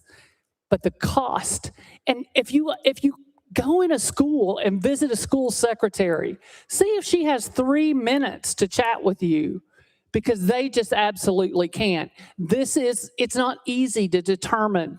You can be undocumented and be here legally. This is not an easy determination to make. So requesting this is outrageous. This is a question for the sponsor. You say this bill is necessary to track the cost of immigrant students to our public schools. But according to a new report, it's estimated that implementing tracking across the state will cost $55 million per year. Isn't it a contradiction that we're going to spend that kind of money to track how much it costs to educate students? How do you justify this kind of expense when the state is already in a tight budget where many public schools are underfunded? Where would this money come from to cover the cost when we're already sending in hundreds of billions of dollars to vouchers? We are defunding our public schools and making it impossible for schools to do the business of teaching. Teachers right now, they're teachers, they're counselors, they're nurses, they're therapists, they're parents sometimes. Now they have to be ICE agents. Are we going to pay them for all of these things that they're doing? That is my question.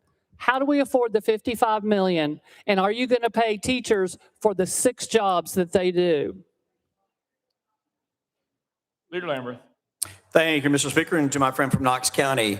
I hear that 87% of all statistics are made up on the spot, including the $55 million you just stated. The exact same thing they're doing now is what they'll be doing after this. We actually just get the numbers, and you may not like getting that data, but that data is what is needed. The fiscal note says not significant. I trust that fiscal note like we trust every other fiscal note that comes through, and it is a not significant fiscal note. Representative I don't know Johnson, what's you're happening. Thank you. But that's not true. Thank you.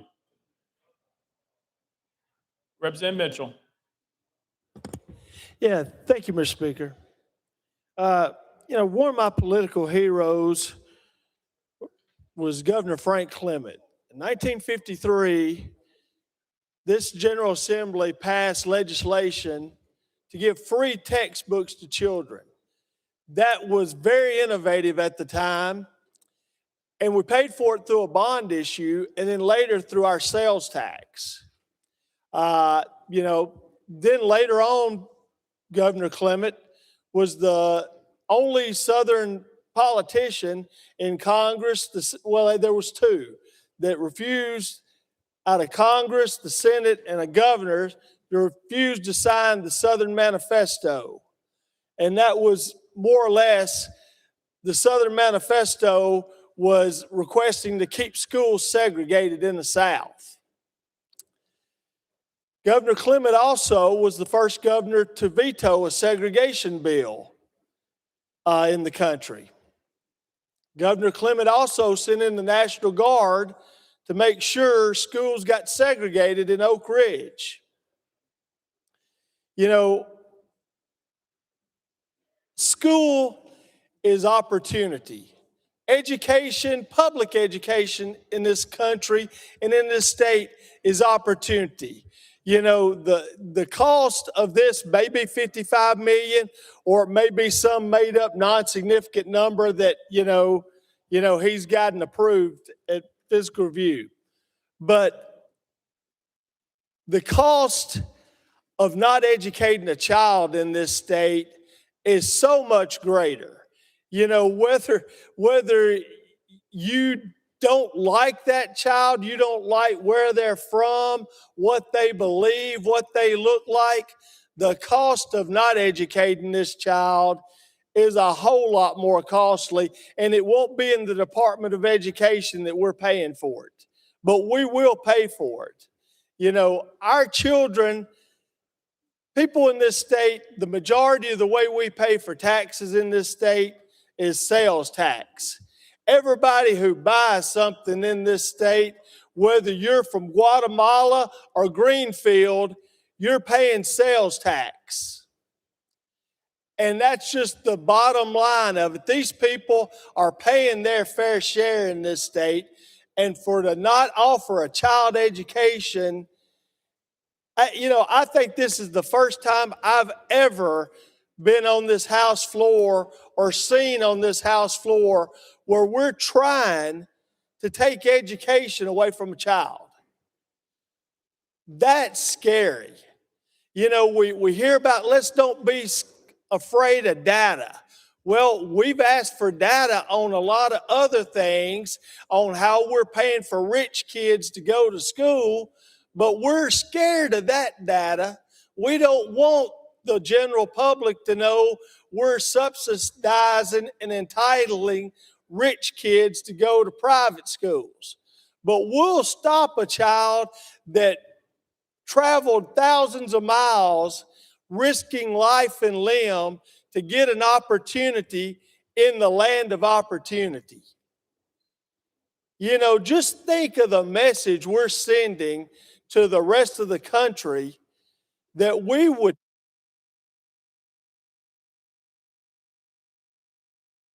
What is wrong with us? You know, how did we get to this point that we really want to stop a kid from getting an education? You know, most of these children came to this country they didn't have a vote in it.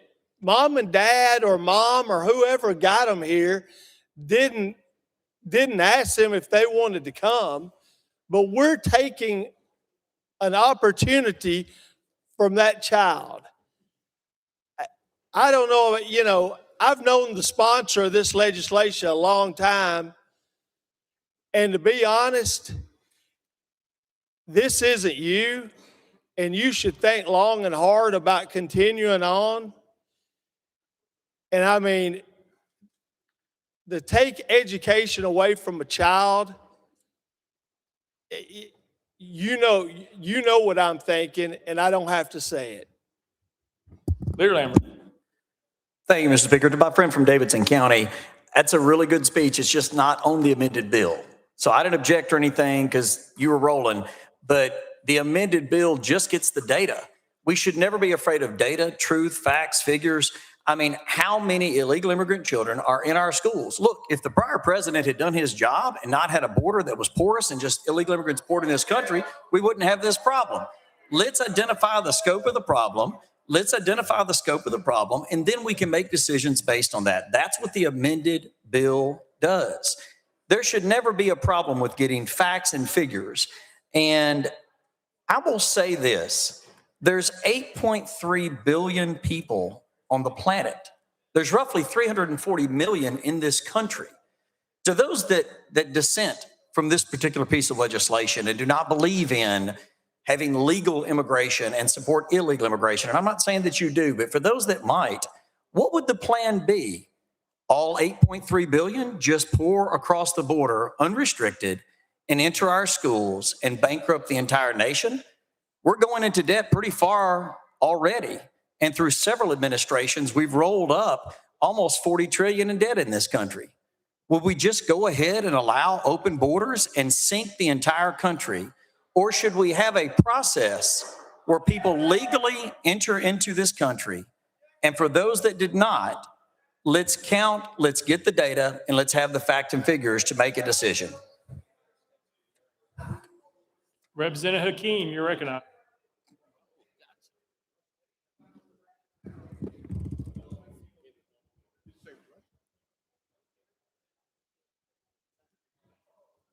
Representative King. Thank you, Mr. Speaker. Mr. Leader, I have a Part A and Part B question. I have a Part A and Part B question.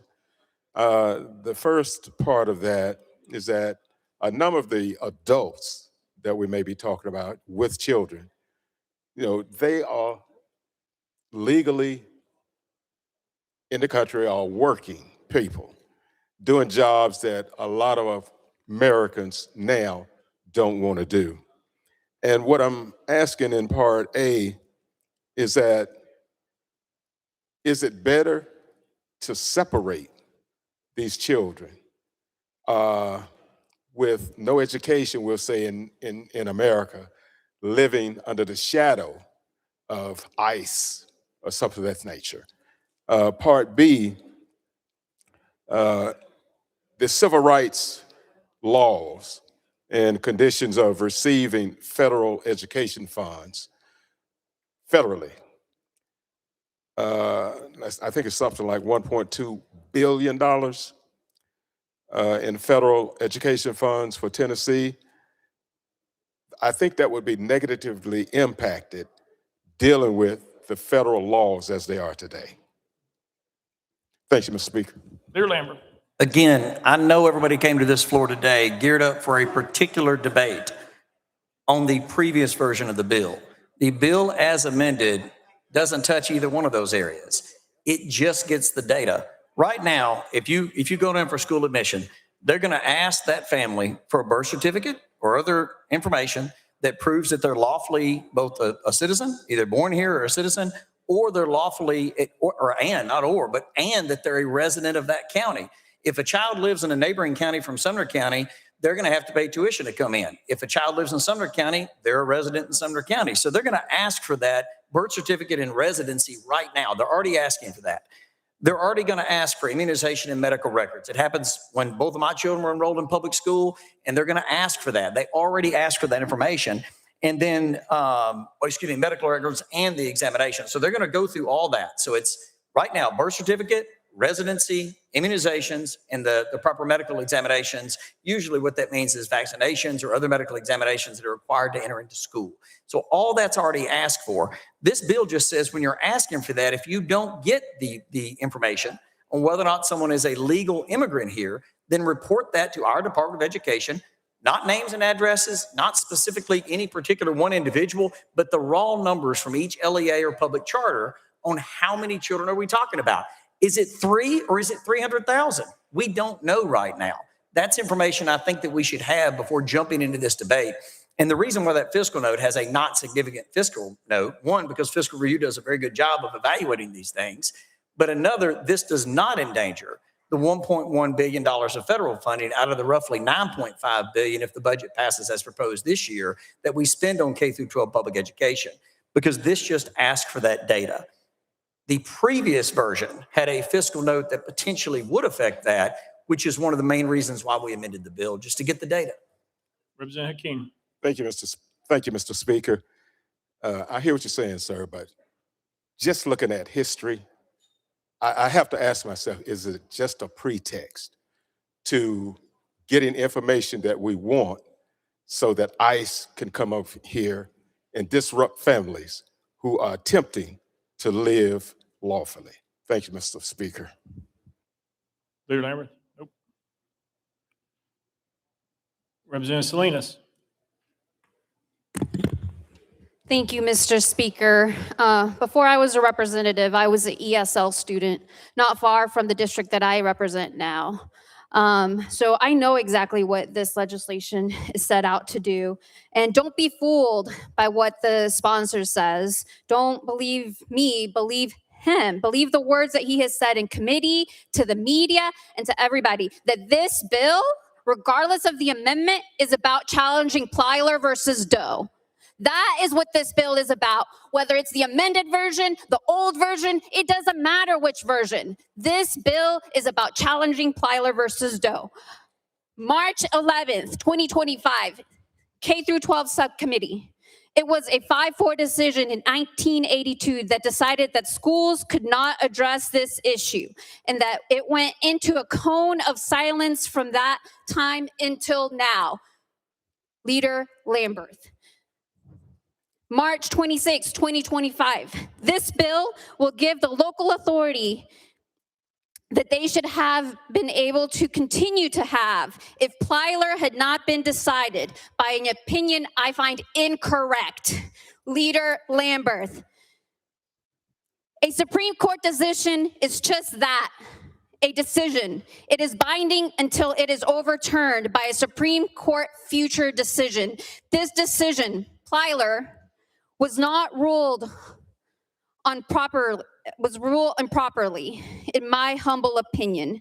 I think the court now would have a chance to change their mind. I like our odds. Leader Lambert. So I say to my fellow representatives that represent many districts in Tennessee, our kids here in Tennessee are not your legal experiment. Our kids are not your legal experiment. The United Nations said that a right of every child is the right to an education, regardless of what country they live in. And that has been adopted by almost every single country in the world. So we would be leading the way in going against the rights of every child that have been guaranteed by the United Nations. I do not want to join countries that engage in child labor because we refuse to guarantee that every child has access to an education. Furthermore, in Bill 1711, this bill, HB 793, is referenced in the same line where overturning Plyler is. So to my friends that have changed their mind, Representative Sparks, Representative Gillespie, Representative Hicks, keep that in mind. That the end result of this bill, whether it's amended version or not, will still be the same. They are out to overturn Plyler. That is what this bill is about. They changed the language because even Republicans were standing up and saying, this is not okay, not on our watch. That's why they changed the language. It's not because they had a change of heart. Believe their words, believe the leader's words. That's what this has been about. So I would like to close with something I heard in church yesterday. Yesterday at church, they were talking about how we are all created in the image and likeness of God and how we should behave that way. So my question to you is, are we treating our immigrant kids? Are we seeing God in them? Are we seeing God in every child that calls Tennessee their home and goes to school here in Tennessee? And I think most importantly, the question is, are those kids seeing God in you? Are those kids seeing God in you when you cast your vote? Where would God be on this issue? As I was walking in, I brought my Our Lady of Guadalupe, and a member asked me what side she was on. I said, Our Lady of Guadalupe is on the side of the kids, and I hope that you are too. Leader Lambert, you're recognized. Thank you, Mr. Speaker, and thank you for those comments. Salvation, safety, education, dignity, and love has no borders. But for each country to be strong on its own, it has to. Now, there may be people in this chamber or listening to this debate right now that do not believe that we should have borders at all, that it's what has allowed this country to be strong. And you may not like what I'm saying. You can pound your desk and shout and everything else, but you quoted me to me. I'm going to say you are absolutely a product of this nation having a legal immigration process where we bring in those few that we can save, and then we spend an enormous amount, billions and billions of dollars, of trying to strengthen other nations so that they can care for their children, they can care for their families, they can provide that education that is provided so well in this country. Again, salvation, education, dignity, safety, every single government in this world should be striving as we are to provide that for their citizens. There are 340 million people in this country. We cannot, mathematically, it is impossible to literally care for 8.3 billion. It is just not possible. So we must have good borders. We must know how many illegal immigrants are in the schools so that we can properly apply the funds Mr. that we Strickler, have. please remove that person Okay. who shouted, please. To provide for an education for those children that have legally come here. Well, you're about to be. Very good. Representative Bolso, you're recognized. Thank you, Mr. Speaker. Leader Lambeth, I applaud you for bringing this bill. Members, the question raised by this bill is not whether we should deprive any child of an education. Of course, we should never deprive any child of an education. Every child has a natural right to be educated. What this bill does is it allows this body to obtain data on which it can base the education policy of this state. And right now, as this bill points out, we are deprived of the ability to adopt education policy for the state of Tennessee because in 1982, the U.S. Supreme Court in this Plyler versus Doe decision decided for the entire country that every school district has a constitutional obligation under the Equal Protection Clause to provide a free education for any child that was here illegally. Now, the reason that that is an extraordinary ruling is that, number one, illegal aliens have never been considered a suspect class under the 14th Amendment. And number two, education has never been determined to be a fundamental right under the U.S. Constitution. That's why that decision that was written by Justice Brennan was so close. It was 5-4 with even Chief Justice Berger dissenting. What this bill is about is giving us data and returning to our state the ability to decide the education policy of this state. If this bill leads to a challenge to Plyler versus Doe, that's a reason to vote for it, not a reason to vote against it. That decision was not grounded in the Equal Protection Clause, in the 14th Amendment, or in any other part of our U.S. Constitution.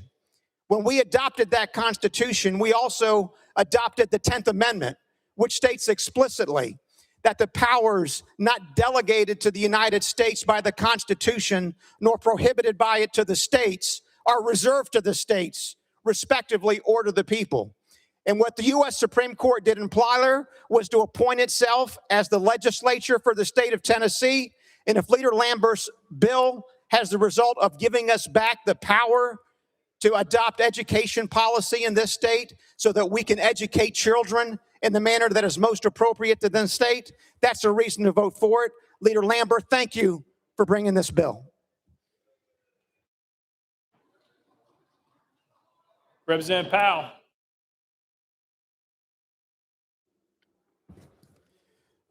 Thank you, Mr. Speaker.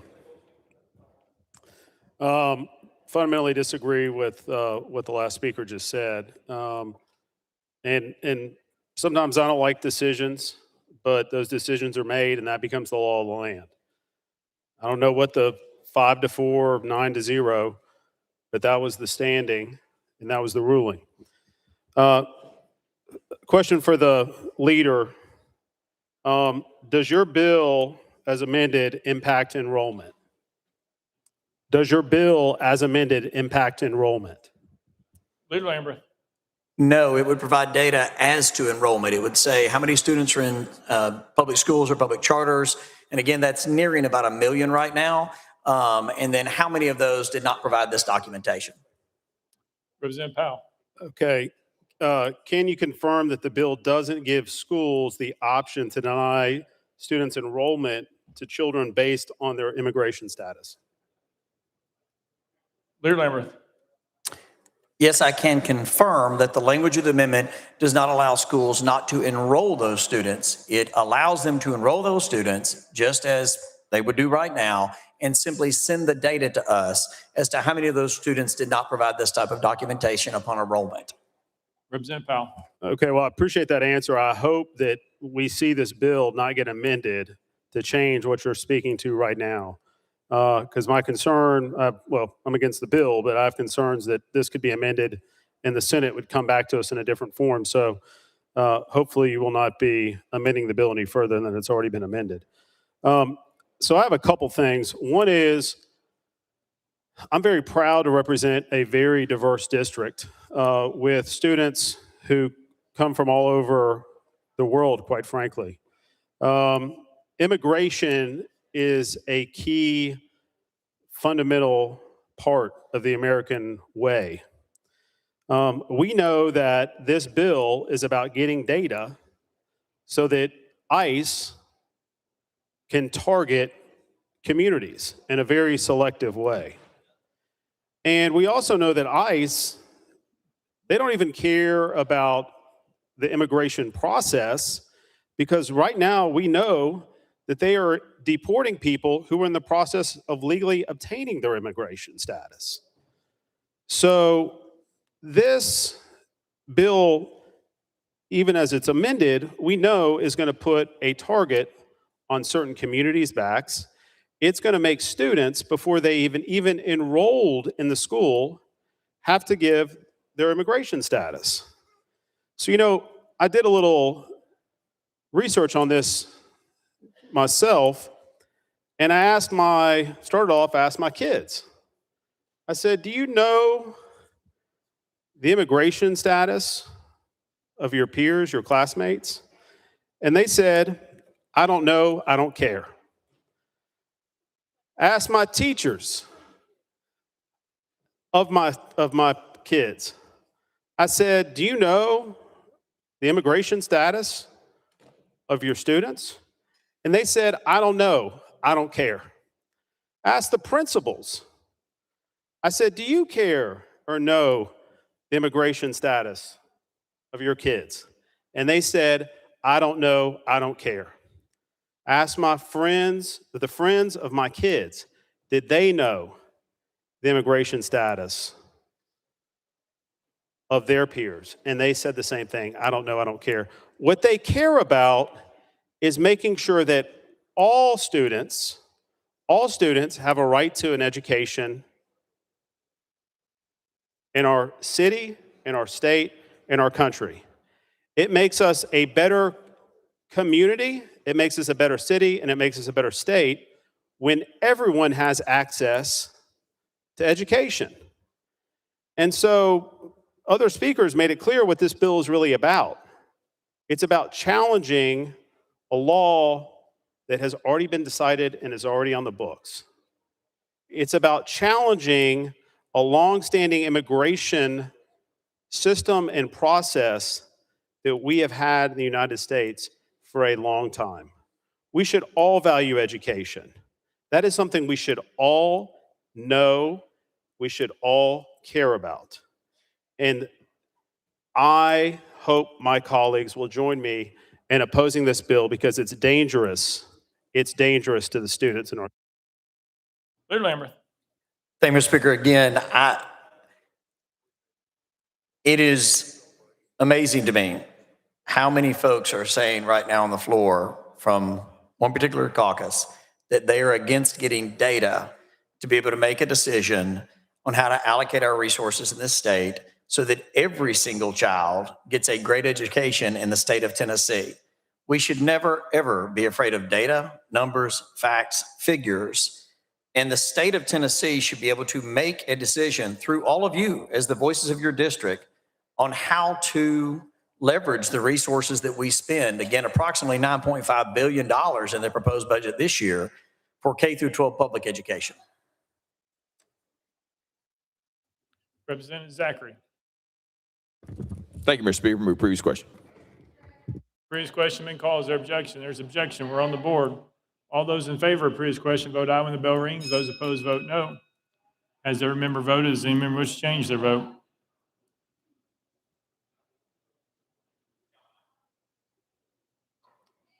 Ms. Clerk, please take the vote. Aye, 72, 22 days. Previous question prevails.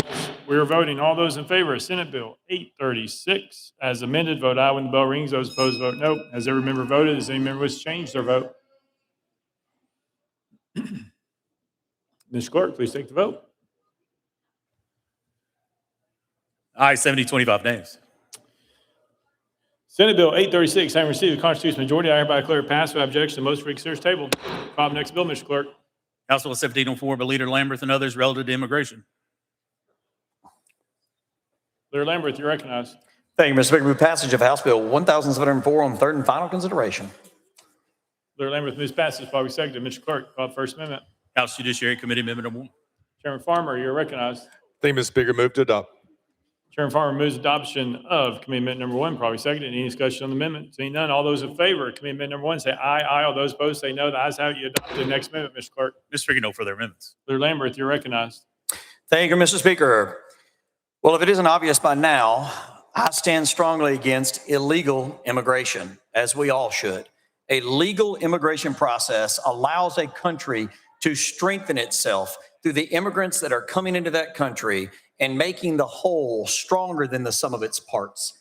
That's what we are as America. We're a United States of America where the sum of our parts is stronger than the individual aspects. And the diversity and the background and the people that have come from all over the world to come into this nation legally have strengthened this nation to the point where it is the strongest nation by far in the world. There's not another superpower left out there. The United States of America is the greatest nation on this world because of legal immigration. This bill would make it an A misdemeanor for an individual who has exhausted all possible routes to try to become a citizen and yet remains in this state illegally beyond that point. It would make it an A misdemeanor if 90 days after their final deportation order, they remain in this country. It also makes it clear that if there were ever an opportunity where Arizona v. United States decided in 2012 were overturned, then any illegal immigrant in this country could be arrested, would face a state-level crime, therefore to be deported back to their home country. They are not legal immigrants. They are not legal citizens. They should not be here. Tennessee is welcome to all legal immigrants that come into this state, but illegal immigrants are not welcome here. With that, Mr. Speaker, I renew my motion. Leader Lamberth renews his motion. Any discussion on the bill? Representative Bain, you're recognized. Thank you, Mr. Speaker. So as Leader Lamberth said, he explicitly stated what the bill does, but it also attempts to create a parallel state of immigration enforcement. And immigration enforcement is already governed by federal law. As he said, the U.S. Supreme Court has made clear that states cannot create their own immigration crimes that conflict with federal authority. And this bill acknowledges that problem. So the legislature is effectively being asked to pass a law that the sponsor already knows is inconsistent with current federal precedent. At a time when Tennessee families are worried about the cost of living, the cost of groceries, the potholes that are not being filled, and public safety, I struggle to understand why we would pass legislation that invites costly litigation and asks local police and courts to take on federal immigration responsibilities. So, Leader Lamberth, a few questions for you. What is the estimated cost to Tennessee taxpayers of defending this legislation when it is challenged in federal court? Leader Lamberth. Thank you for asking that question. The fiscal note is not significant. I will tell you what the cost is to not passing a bill of this nature because it does not create a parallel immigration enforcement pathway. What it creates is an A misdemeanor if someone is here 90 days after their final deportation order. Here's the cost if a bill of this nature is not passed. Last year, in 2025 alone, there were 41 homicides that were committed by illegal immigrants. There were 2,183 violent offenses. There were 1,592 assaults, many of them domestic assaults or assaults on officers. There were 145 sexual offenses and 11 child rapes, all committed by illegal immigrants in this state alone in 1 year. There were 40 aggravated kidnappings. There were 2,920 DUIs and a wide variety of other offenses that were committed, over 5,000, by illegal immigrants. I am sick and tired of people coming into this state, this great state of Tennessee, illegally murdering, raping, robbing our citizens and those legal immigrants that came here the right way. Now, that may not bother you, but it bothers me all the way down to my core, and I will not stand for it anymore. So you can stand there and talk about what the cost is, but talk to these 41 families whose loved one is dead forever. Representative Bain.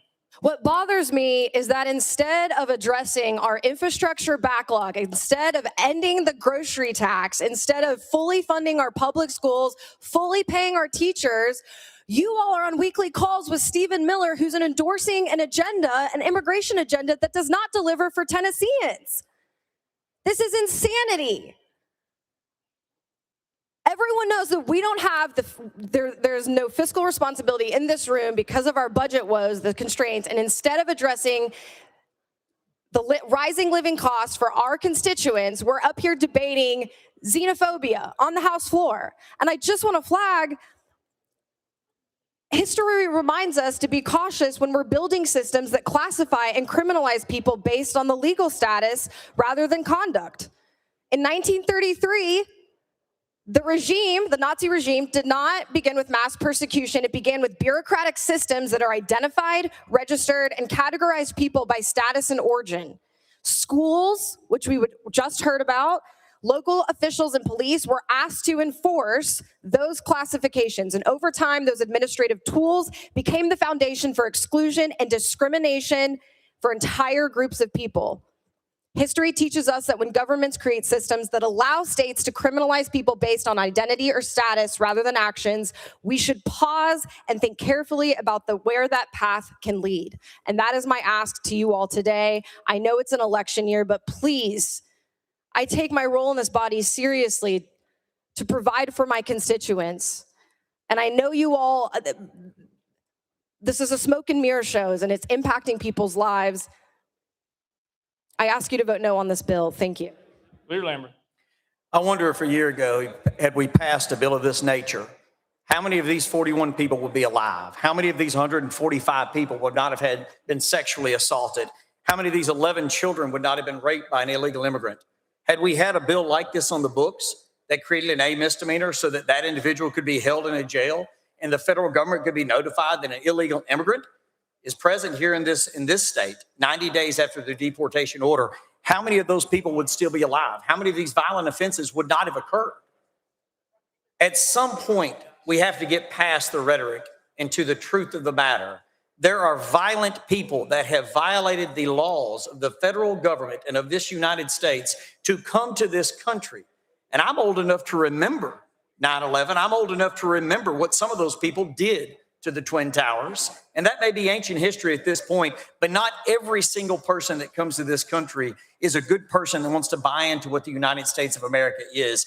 Some of them want to commit murder, rape, and robbery. I will stand against those individuals, and I would ask that you stand with us against them. It's not xenophobia. It is protecting our citizens from illegal immigrants that would commit crimes against them. Chairman Clemens.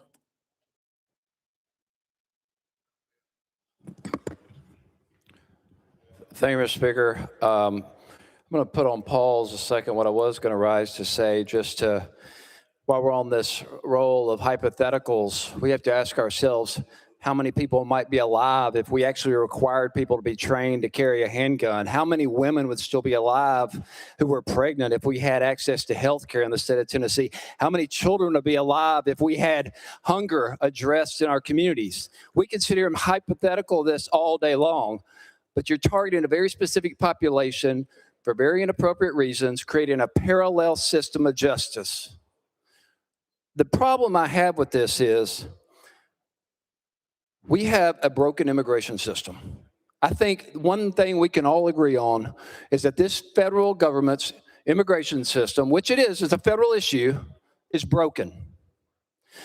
So instead of our elected representatives and senators and the president doing their job, rolling up their sleeve and fixing a broken immigration system in Washington, D.C., we're allowing Stephen Miller to come to Tennessee and target families in our state and use this state as a guinea pig for his experiment to challenge the laws of the land. That is wholly unacceptable. We shouldn't be a guinea pig for discriminatory legislation in this country. We should all adopt a resolution encouraging our federal officials, Democrats and Republicans, to roll up their sleeves, do their job, and fix the federal immigration system that is broken. The answer is not to pass state laws creating a parallel justice system targeting and criminalizing individuals, which is a civil matter under federal law, and target families in my district or other districts. That is something we should all agree on. I would love and I would try and encourage anyone who has any bill spots left, please introduce an HJR that encourages our elected officials in Washington, D.C. to do their damn job. This system is broken. They have their opportunity. Republicans control every branch of government in Washington, D.C. Why haven't they addressed immigration? Why haven't they fixed a system that's broken? Because they would rather point to Tennessee, make calls from the White House to our leadership and say, hey, why don't you guys do this and let's challenge the laws on the books and run this through the court system that we also control. That's laziness. That is governmental malpractice, and that is bad public policy. And it's impacting every one of our communities, whether you think it is or not. So, again, my objection to this is this doesn't belong here. This whole debate belongs in Washington, D.C., in the U.S. Capitol. That's where leadership is needed, not criminalization of Tennessee families. Thank you, Mr. Speaker. Leader Lambert. Thank you for your comments. And we passed that resolution from a friend of ours from Williamson County that sponsored it a couple of weeks ago. And my response would be, we had a broken immigration system. When President Donald J. Trump got reelected, it's been fixed real quick.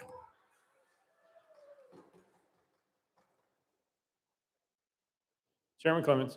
Thank you, Mr. Speaker. Well, I do recall, and I'm also old enough to recall, that President George W. Bush tried to pass immigration reform when he was president. It was roadblocked in the U.S. Senate by Republicans, including Marsha Blackburn, in the U.S. Congress as well. President Obama tried to pass immigration reform legislation. That was roadblocked in the U.S. Senate and U.S. Congress.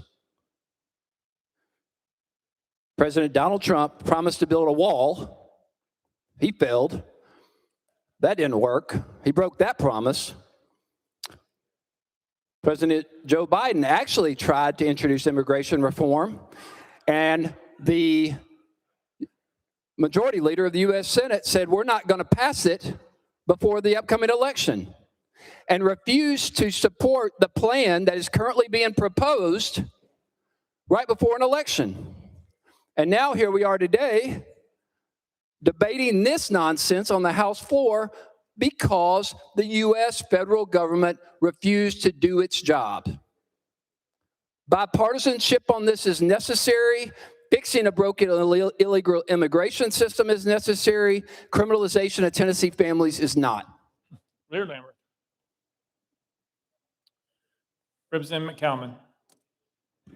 Thank you, Mr. Speaker. Move previous question. Previous question been called. There's objection. We're on the board. All those in favor of previous question, vote aye when the bell rings. Those opposed, vote no. Has every member voted? Does any member wish to change their vote?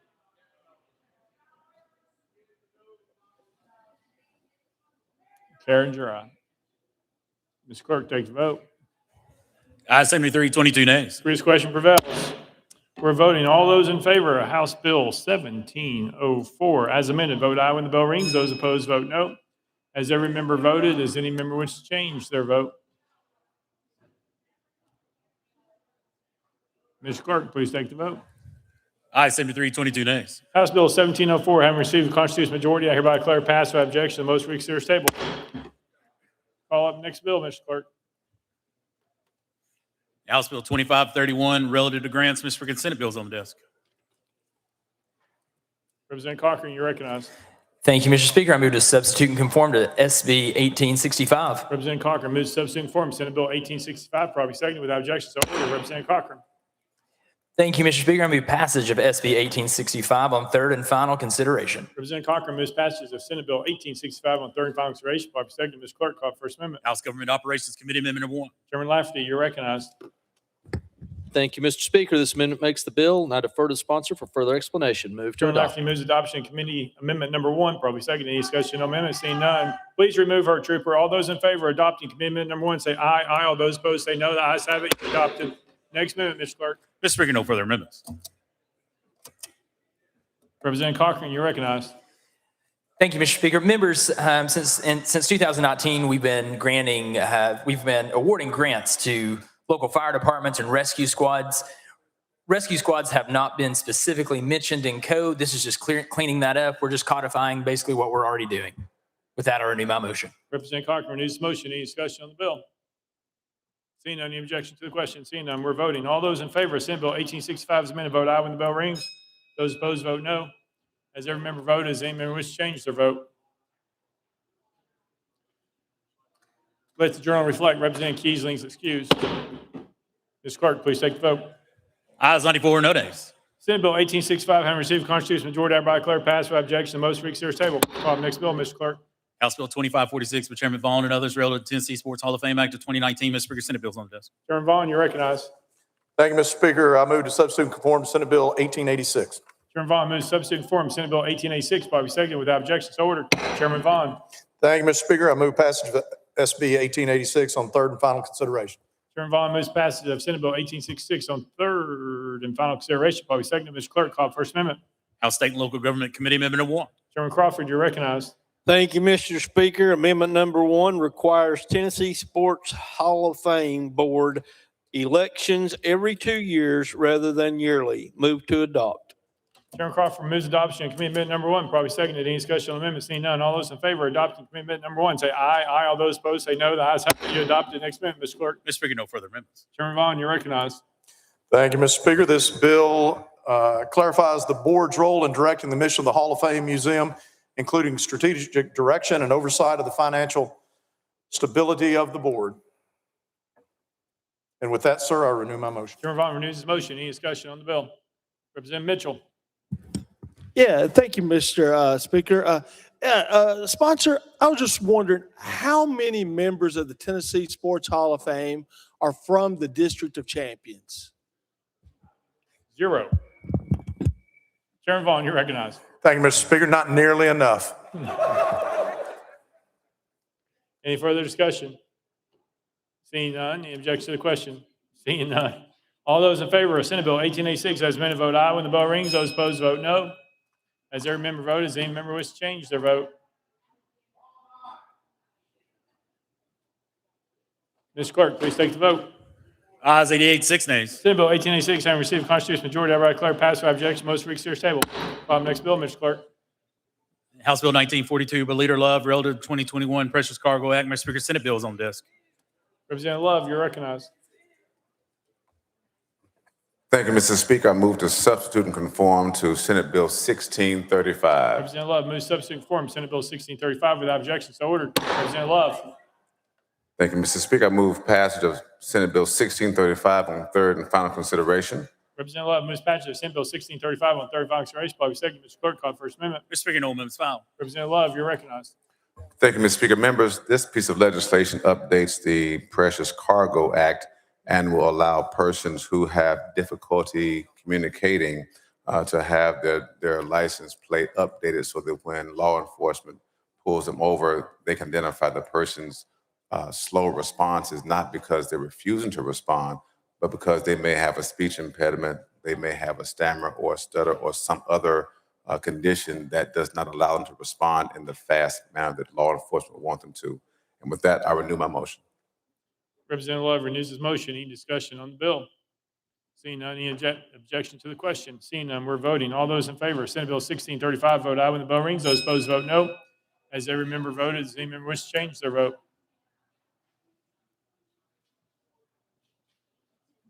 Ms. Clerk, please take the vote. Ayes 93, no nays. Senate Bill 1635 having received a constitutional majority, I hereby declare passed without objection. Most reconsider is tabled. Next bill, Mr. Clerk. House Bill 166 by Speaker Pro Tem Marsh relative to redistricting. Speaker Pro Tem Marsh, you're recognized. Thank you, Mr. Speaker. I move passage of HB 166 on third and final consideration. Speaker Pro Tem Marsh moves passage. Probably second. Mr. Clerk, call First Amendment. House State and Local Government Committee Amendment Number 1. Chairman Crawford, you're recognized.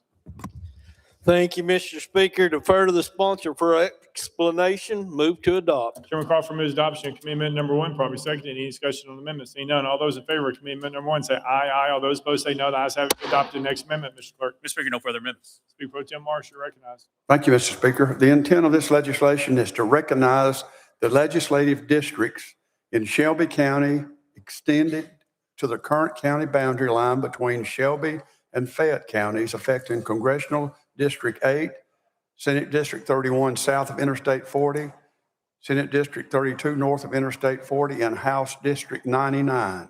We're just putting this legislative district in line with the county boundaries. With that, I'll renew my motion. Speaker Pro Tem Marsh renews his motion. Any discussion on the bill? Representative Salinas. I'll be brief. I just want to say thank you for bringing this legislation. This issue has caused me a lot of headaches. And it was a comptroller that informed me that this was an issue back when I was chair of the Shelby County Democratic Party, because we had people from Fayette County voting with Shelby County, and we had people that were electeds that were, and we had to go to court, but I appreciate that you're bringing this legislation so that everything can be in accordance and the boundary lines line up. Speaker Pro Tem Marsh. Thank you. Any further discussion? Seeing none, any objection to the question? Seeing none, we're voting. All those in favor of House Bill 166 as amended, vote aye when the bell rings. Those opposed, vote no. As every member voted, does any member wish to change their vote?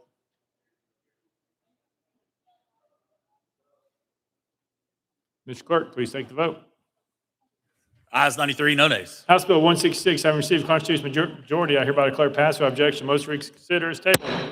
Call the next bill, Mr. Clerk. House Bill 1515 by Speaker Pro Tem Marsh, relative to state assessed properties. Mr. Speaker, Senate bills on the desk. Speaker Pro Tem Marsh, you're recognized. Thank you, Mr. Speaker. I move to substitute and conform to Senate Bill 1673. Speaker Pro Tem Marsh moves to substitute and conform Senate Bill 1673, properly second without objection. So ordered. Speaker Pro Tem Marsh. Thank you, Mr. Speaker. I move passage of Senate Bill 1673 on third and final consideration. Speaker Pro Tem Marsh moves passage of Senate Bill 1673 on third and final consideration. Properly second. Mr. Clerk, call First Amendment. House Finance, Ways and Means Committee Amendment number 1, same as Senate Amendment number 1. Chairman Hicks, you're recognized. Thank you, Mr. Speaker. Same as the Senate amendment. Move to withdraw. Without objection, Committee Amendment number 1 withdrawn. Next amendment, Mr. Clerk. Mr. Speaker, no further amendments. Speaker Pro Tem Marsh, you're recognized. Thank you, Mr. Speaker. This bill as amended makes government work better in ensuring that all transportation companies with a presence in Tennessee are assessed by the Comptroller's Office of State Assessed Properties, OSAP.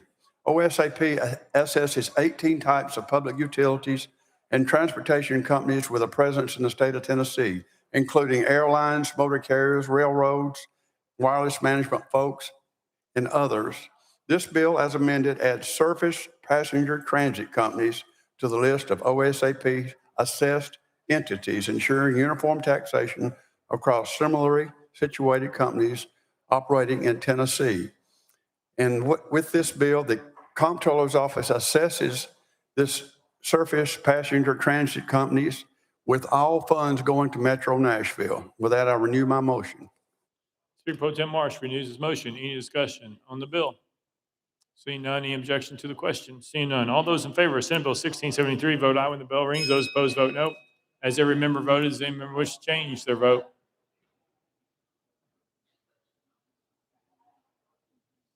Mr. Clerk, please take the vote.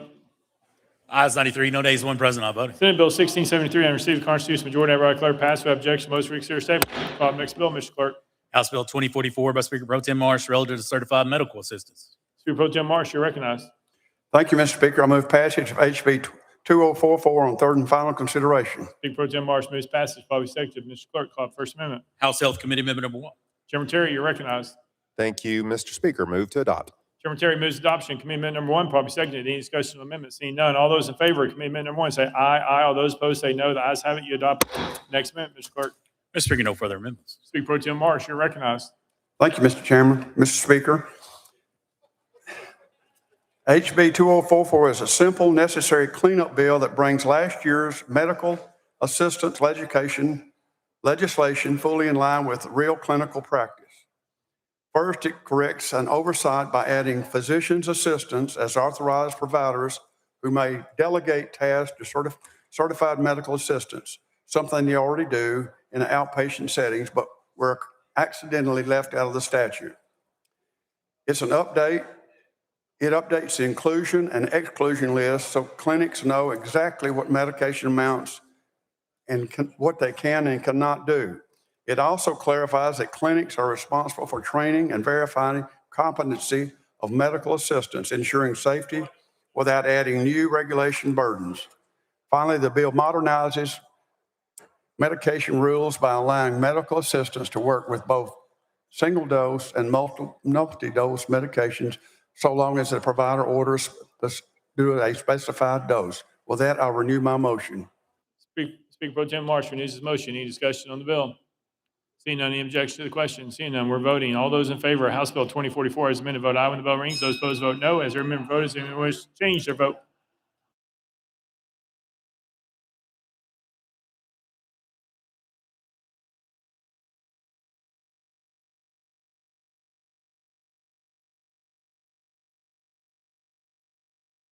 Mr. Clerk, please take the vote. Ayes 94, no nays. House Bill 2044, having received constitutional majority, I hereby declare it passed without objection. The motion reeks here is tabled. Call the next bill, Mr. Clerk. House Bill 2045 by Speaker Pro Tem Marsh and others relative to security. Mr. Speaker, Senate bills on the desk. Speaker Pro Tem Marsh, you're recognized. Thank you, Mr. Speaker. I move substitute and conform to Senate Bill 2320. Speaker Pro Tem Marsh moves substitute and conform Senate Bill 2320, probably seconded without objection. So ordered. Speaker Pro Tem Marsh. Thank you, Mr. Speaker. I move passage of Senate Bill 2320 on third and final consideration. Speaker Pro Tem Marsh moves passage of Senate Bill 2320 on third and final consideration, probably seconded. Mr. Clerk, call the First Amendment. House State and Local Government Committee Amendment number 1. Chairman Crawford, you're recognized. Thank you, Mr. Speaker. This establishes certain limitation on expenditures authorized under the legislation. Move to adopt. Chairman Crawford moves adoption of Committee Amendment number 1, probably seconded. Any discussion on the amendment? Seeing none, all those in favor of Committee Amendment number 1 say aye. Aye. All those opposed say no. The ayes have it. You adopted. Next amendment, Mr. Clerk. Mr. Speaker, no further amendments. Speaker Pro Tem Marsh, you're recognized. Thank you, Mr. Speaker. Expenditures of campaign funds to enhance security for an office holder's personal residence are not deemed to a personal use.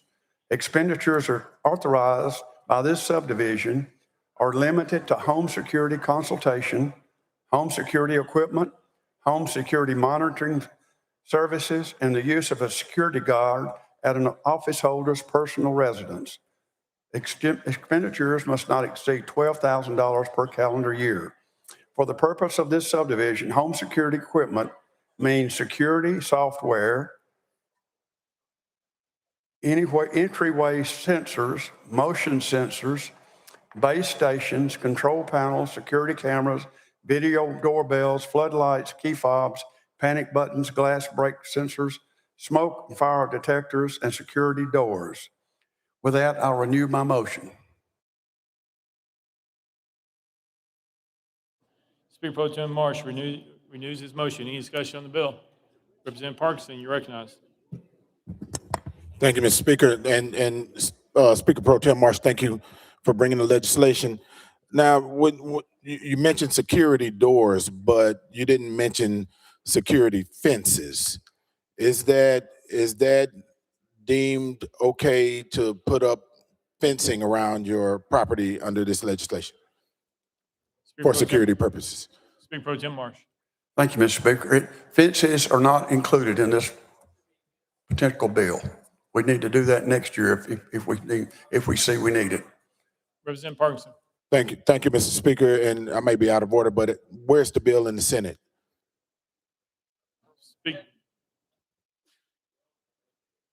Senate bill. We're on Senate bill. Okay. Thank you, Mr. Speaker. I'm sorry. I misread. Okay, thank you. Thank you. Representative Jones of Davis. Thank you, Mr. Speaker, and thank you, Representative Marsh, for bringing this. I just had some clarity questions. I think it's really important. This legislation, we had, 2 Democratic members assassinated in Minnesota not too long ago, and so we know that there is an increasing level of political violence happening in this nation, and we're all prone to it here. My question was, with this bill, would you be able to pay for subscriptions with like Ring or any of these companies? Would that qualify as security? Or is it just to buy the actual hardware equipment, or does it apply to the subscription of like trying to have cameras on your residence? I just wanted to get some clarity on that. Speaker Pro Tem Marsh. It includes home security equipment, security software, entryway sensors, motion sensors, base stations, control panels, security cameras. I think it includes having the service, the annual service, monthly service. That's included in this. Representative Jones. All right, that's the clarity I wanted. So it's not just the hardware, but it's the subscription to these, and it cannot exceed $12,000 a year. And so that's the clarification on it.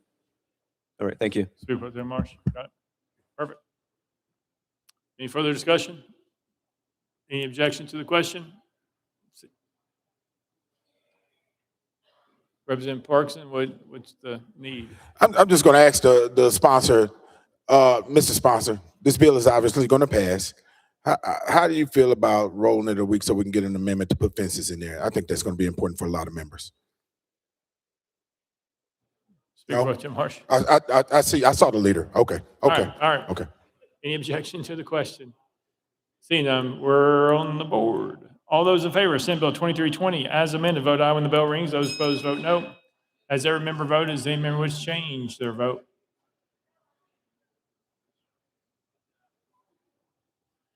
Mr. Clerk, please take the vote. Ayes 87, 4 nays, 3 present, not voting. Senate Bill 2320 on received constitutional majority, hereby declare passed without objection. The motion to reconsider is tabled. Next bill, Mr. Clerk. House Bill 2389 by Chairman Martin, relative to psychotropic medication. Mr. Speaker, Senate bills on the desk. Chairman Martin, you're recognized. Thank you, Mr. Speaker. I move to substitute and conform to Senate Bill 2255. Chairman Martin moves to substitute and conform Senate Bill 2255. Probably seconded without objection. So ordered. Chairman Martin.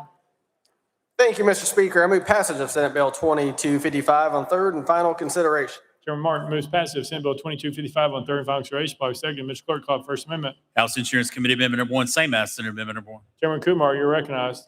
Thank you, Mr. Speaker. Move to withdraw. Without objection. Committee Amendment number 1 withdrawn. Next amendment, Mr. Clerk. Mr. Speaker, no further amendments. Chairman Martin, you're recognized. Thank you, Mr. Speaker. This piece of legislation establishes a biannual report to be produced by TennCare and the amount of psychotropic medications prescribed in Tennessee. All this data is currently being produced for open records request, but this will allow easy access for legislators and the public moving forward. With close to $500 million annually spent by TennCare on these medications, a more detailed report will be in transparency to the trends across the state. With that, I renew my motion.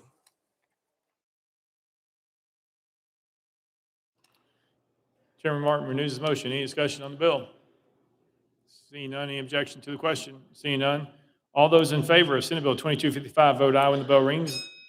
Those opposed vote no. Has every member voted? Does any member wish to change their vote?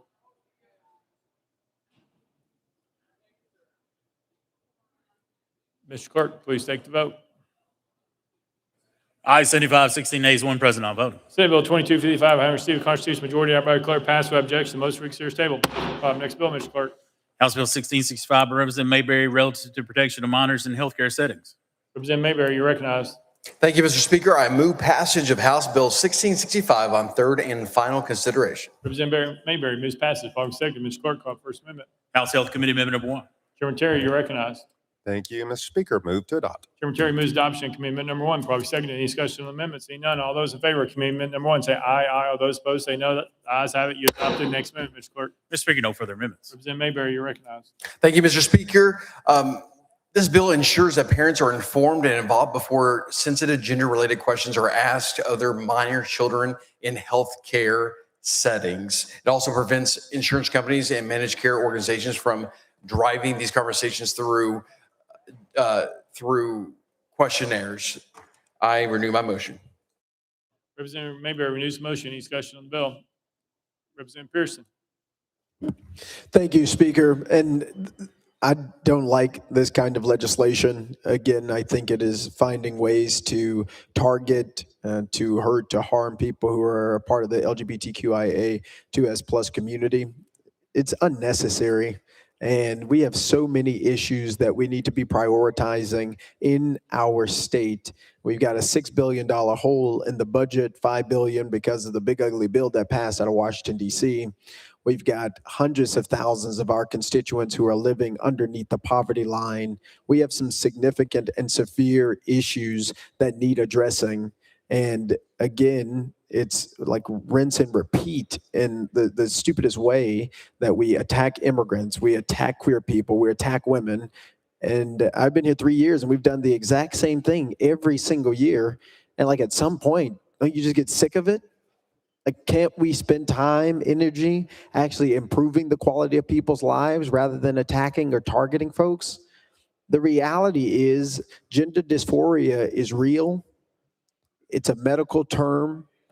We already know this exists. And so to try and put more barriers for doctors to be able to have intentional or meaningful conversations with children who may be experiencing gender dysphoria is wrong. And quite literally, it's just unintelligent because we are wanting and in need of doctors and medical professionals in our state. Many who are leaving because of the challenges that we're putting before them, where they could face criminal or civil liabilities just for conversations that they're having. Again, this legislation is targeting kids. It's a shroud being put over our eyes to say, oh, this is intended to prevent certain conversations from happening. And it's like not doing anything to improve the quality of lives of people in our state. And so for those reasons, I ask that we start to focus on how we actually improve the lives of people that we serve and not continue to pass this homophobic or xenophobic anti-immigrant bills that are intended for messaging, but not actually improving people's lives in our state. Representative Mayberry. Thank you, Mr. Speaker. I do believe kids are being targeted, and this bill comes to me through a constituent of mine that happens to be my daughter. My daughter was asked in a primary care appointment if she was okay being her gender. She was very upset. I was very upset. Her mother was very upset. We then proceeded to make comments towards the primary care facility. Found out that somebody that I know that works there, that is a doctor, reached back out to me. She said, these are questions that were being mandated, asked by insurance companies that have a questionnaire, which I would be happy to show you after the discussion that we're having. But the insurance questionnaires were written out to ask questions like, are you okay being the gender which you are? They are being mandated, these doctors, being mandated to ask these questions. So I found out there's many others in our community as well, and I'm sure across the entire state, that have been asked these questions. I think it is troubling that we have any type of mandates from an insurance company or questions from a doctor to a patient that they don't bring up the subject in the first place at all. So this legislation puts it into a posture where a doctor is not going to ask their minor patient about gender questions, but it does say if the child themselves brings it up, then they can have the dialogue, because I believe children with gender dysphoria do need help. But this is going to be a mandate where doctors cannot start the questions and insurance companies cannot have a questionnaire that draws that information out from them. Representative Pearson. Thank you, Speaker and sponsor. Again, I appreciate the intent that you've articulated, but again, the unintended consequences of legislation that unfairly and unjustly targets queer children is real. And I believe that this legislation does that. You may be a parent who was in that room who would support your child either way, but that's not everyone's case. And when you continue to pass legislation from a point of privilege, but not recognize the disadvantaged and those who are most marginalized and those who have different circumstances, you have unintended consequences. And that's what I think the harm of this legislation will be. Representative Reeves. Thank you, Mr. Speaker. Move previous question. Previous question be called. Is there objection? Objection. We're on the board. All those in favor of previous question vote aye when the bell rings. Those opposed vote no. Has every member voted? Does anyone wish to change their vote? Mr. Clark, please take the vote. Renee, aye. Yep. Renault, aye. Mr. Clark, please take the vote. Aye, 71, 22 nays. Previous question prevails. We're voting. All those in favor of House Bill 1665 as amended vote aye when the bell rings. Those opposed vote no. Has every member voted? Does any member wish to change their vote? Mr. Clerk, please take the vote. Aye, 72, 21 nays. House Bill 1665 having received a constitutional majority, I hereby declare it passed without objection. The motion for consideration table. Next bill, Mr. Clerk. House Bill 2041 by Representative Parkinson and others relative to evictions. Mr. Speaker, Senate bill is on the desk. Representative Parkinson, you're recognized. Thank you, Mr. Speaker. I move passage of House Bill 2041 on third and final consideration. Representative Parkinson moves passage. Oh, okay. Sorry, guys. Representative Parkinson, you're recognized. I move to substitute and conform to Senate Bill 1993, Mr. Speaker. Representative Parkinson moves to substitute and conform Senate Bill 1993, probably seconded without objection. So ordered. Representative Parkinson. Thank you, Mr. Speaker. I move passage of Senate Bill 1993 on third and final consideration. Representative Parkinson moves passage of Senate Bill 93 on third and final consideration, probably seconded. Mr. Clerk, call the First Amendment. House Judiciary Committee Amendment Number 1, Sam, asked Senator Amendment Number 1. Chairman Farmer, you're recognized. Thank you, Mr. Speaker. Move to withdraw. Without objection, Committee Amendment Number 1 withdrawn. Next amendment, Mr. Clerk. Mr. Speaker, no further amendments. Representative Parkinson, you're recognized. Thank you, Mr. Speaker. Last year, there was a civilian process server who was going live on evictions when they were evicting people from their homes. Evictions are traumatic enough as it is.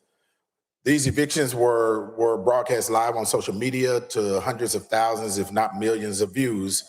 And in these live streamings, there are situations where children can be possibly filmed in the live streamings, and individuals, medicines, individuals, medical aids, and in some of the live stream videos, the address of the evicted was being discussed, and individuals were contemplating pulling up to the eviction and loading the individual's personal properties that were being put out on the curb up in their own vehicles and taking them. And what this bill does, it says that individuals can still live stream, but they have to live stream to the people that are involved in the eviction. That could be the landlord or the landlord's designees. And it says that they cannot post these videos on social media immediately after the videos are recorded. With that, Mr. Speaker, I move passage. Representative Parkinson renews the motion. Any discussion on the bill? Representative Capley. Thank you, Mr. Speaker. Sponsor, with this bill, if I was recording an eviction process and I had some individual with me and I was recording that for safety purposes, would this piece of legislation create a civil right of action against me and the people that are coming with me if I posted that on Facebook? Representative Parkinson. Thank you, Mr. Speaker. This legislation it doesn't stop you from recording for your safety, no. And let me clarify a couple things too. One is this is not for law enforcement that are providing civil service and evictions. It's only for those non-law enforcement eviction process servers that are providing these evictions. And now, when they're recording for their safety, no, they can still live stream, but they can live stream it to the people that are involved in the eviction process itself, the property owners or the property owners designee. They can still record it for their safety. They can still record. We don't stop anybody from recording. We don't actually stop anybody from live streaming, but they can only live stream to the people who are involved in the eviction itself. So no. Oh, Representative Capley. Got it. Representative Martin.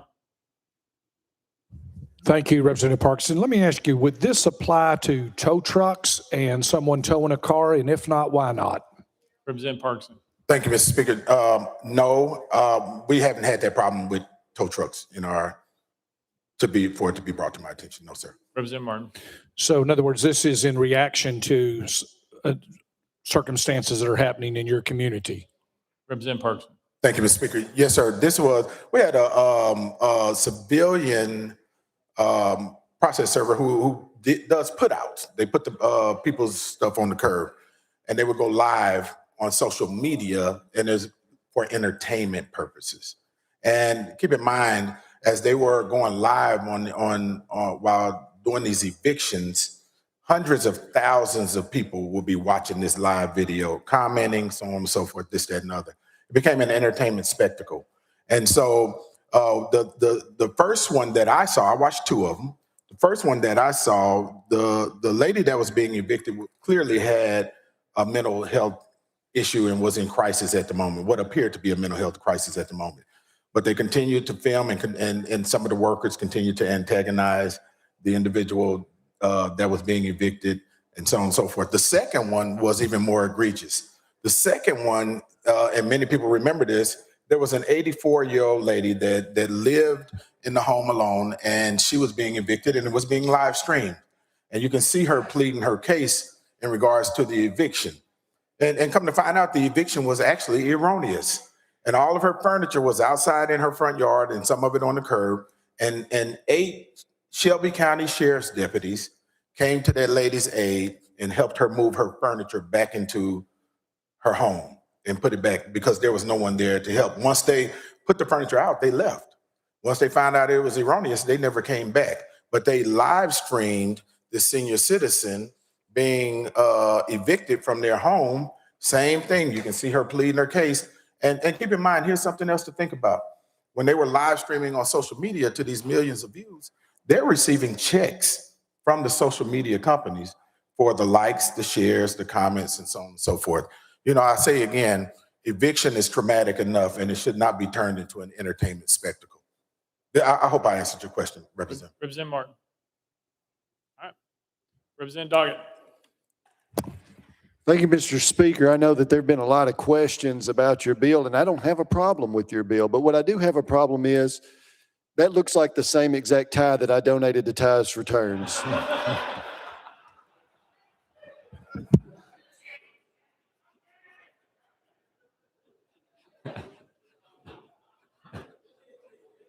Representative Parkinson is fine. Chairman Doggett, to your point, in the elevator, the speaker has already laid claim to that this was his tie. Thank you, sir. Leader Camper, your record. Move previous question. Previous question's been called. Any objections? Seeing none, we're on the board. All those in favor of Senate Bill 1993 vote aye when the bell rings. Those opposed vote no. As every member voted, does any member wish to change their vote? Mr. Clerk, please take the vote. Ayes 91, no nays, 3 present, not voting. Senate Bill 1993 having received a constitutional majority, I hereby declare it passed by objection. The motion reconsider tabled. Next bill, Mr. Clerk. House Bill 1712 by Representative Reeves relative to electric bicycles. Mr. Speaker, Senate bill is on the desk. Representative Reeves, you're recognized. Thank you, Mr. Speaker. I move to substitute and conform to SB 1782. Representative Reeves moves substitute and conform to Senate Bill 1782, probably seconded without objection. So ordered. Representative Reeves. Thank you, Mr. Speaker. I move passage of SB 1782 on third and final consideration. Representative Reeves moves passage of Senate Bill 1782 on third and final consideration. Probably seconded. Mr. Clerk, call First Amendment. House Transportation Committee Amendment number 1, same as Senate Amendment number 1. Chairman Howell, you're recognized. Thank you, Mr. Speaker. Same as Senate Amendment 1, move to withdraw. Without objection, Committee Amendment number 1 withdrawn. Next amendment, Mr. Clerk. House Transportation Committee Amendment number 2, same as Senate Amendment number 2. Chairman Howell, you're recognized. Thank you, Mr. Speaker. Same as Senate Amendment 2, move to withdraw. Without objection, amendment number 2 withdrawn. Next amendment, Mr. Clerk. Mr. Speaker, no further amendments. Representative Reeves, you're recognized. Thank you, Mr. Speaker. Electric bicycles are becoming more common across Tennessee. This bill updates our laws to better reflect how these bikes are actually being used. It allows, amongst other things, local governments and state agencies to regulate these bikes, including on state highways, when necessary for public safety.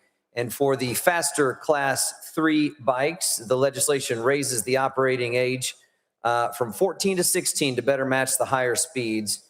Overall, this bill provides clearer rules, supports safe integration of electric bikes onto the roads, and gives communities the flexibility they need to address local safety concerns. And with that, I renew my motion. Representative Reeves renews his motion. Any discussion on the bill? Representative McCallum, you're recognized. Thank you, Mr. Speaker and sponsor. Thank you for bringing this bill. I was in the room whenever our county mayor and our city mayors, we had this conversation. It does, it can be a safety issue for us. I appreciate the work you've done to get it in the posture to where it works for all parties involved. So good work. Thank you. Representative Crawford, you're recognized. Thank you, Mr. Speaker. My question to the sponsor is, does this only affect bicycles, electric bikes? Does this affect the scooters as well? Representative Reeves. This is only e-bikes or electric bikes. Motor scooters and motorcycles are handled under a different part of the code. Representative Crawford. Thank you, Mr. Speaker. One more question. Will these be have to be ridden in the road? Will they have to have a helmet since they're higher speed? What's the law there? Representative Reeves. There's already helmet laws, and this does not affect those at all. Representative Crawford. Deputy Speaker Zachary. Thank you, Mr. Speaker. My previous question. Previous question been called. Is there objection? Seeing none, we're voting. All those in favor of Senate Bill 1782 vote aye when the bell rings. Those opposed vote no. As every member voted, does any member wish to change their vote?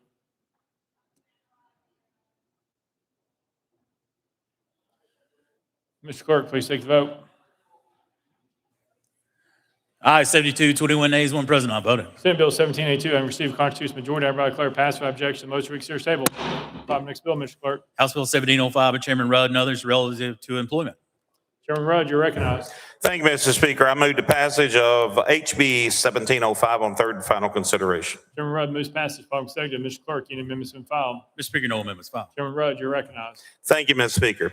What this bill does is it is the E-Verify employment bill. It requires that all state, county, city, and LEA employees, before they're hired, use the E-Verify system, keep records, which is already currently using the E-Verify is already in current law. And it authorizes the Attorney General to investigate if there are violations and to possibly withhold state shared funding until they come into compliance.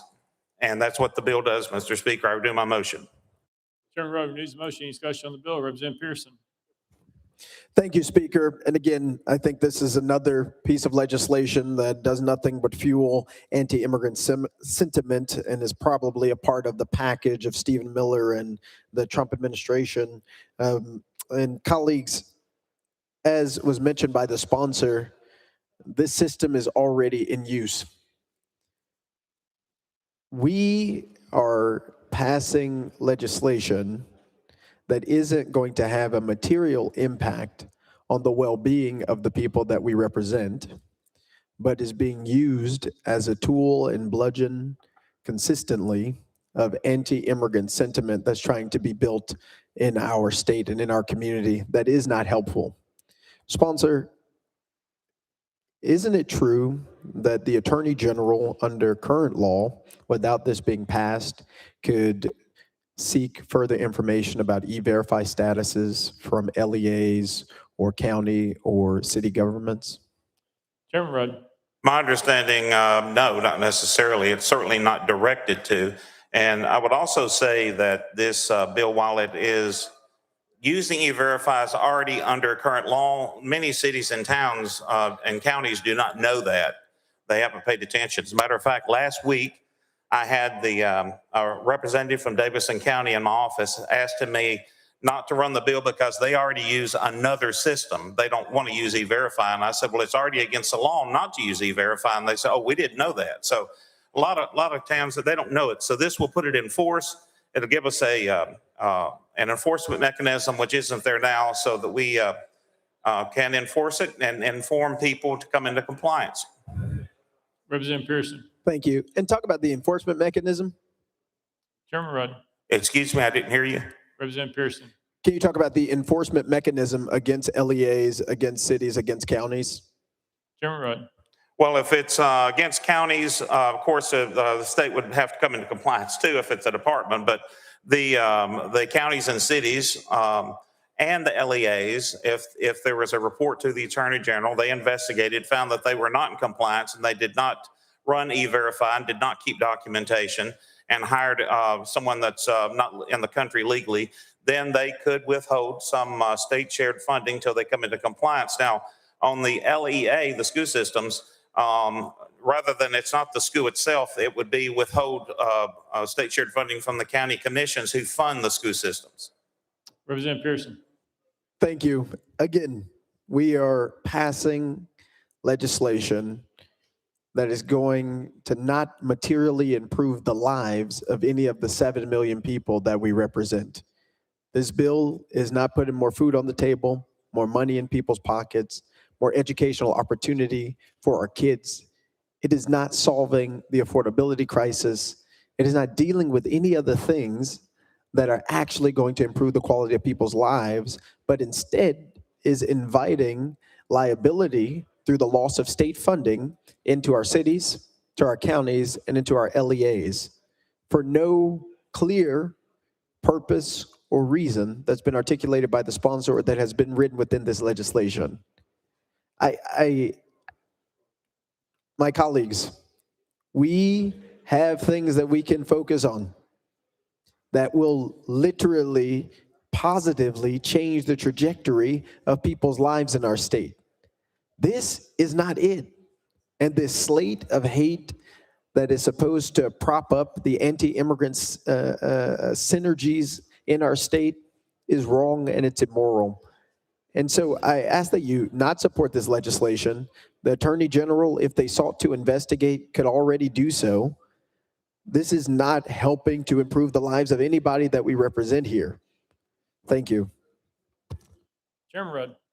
You want to answer your question, how is this going to improve the lives of Tennesseans and of Americans? I'll give you the reason why.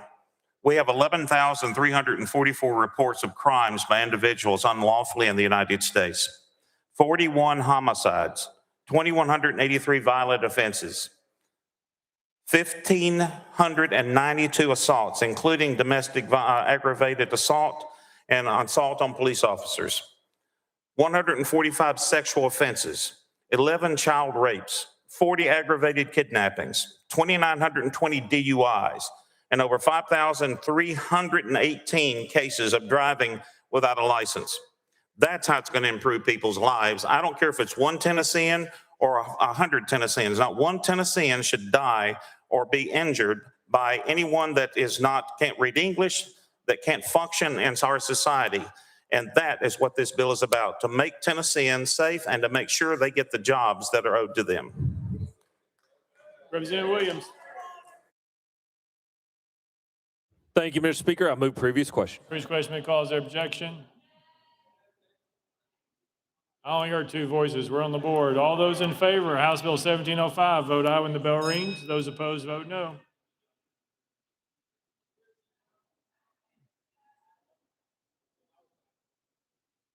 Mr. Clerk, please take the vote.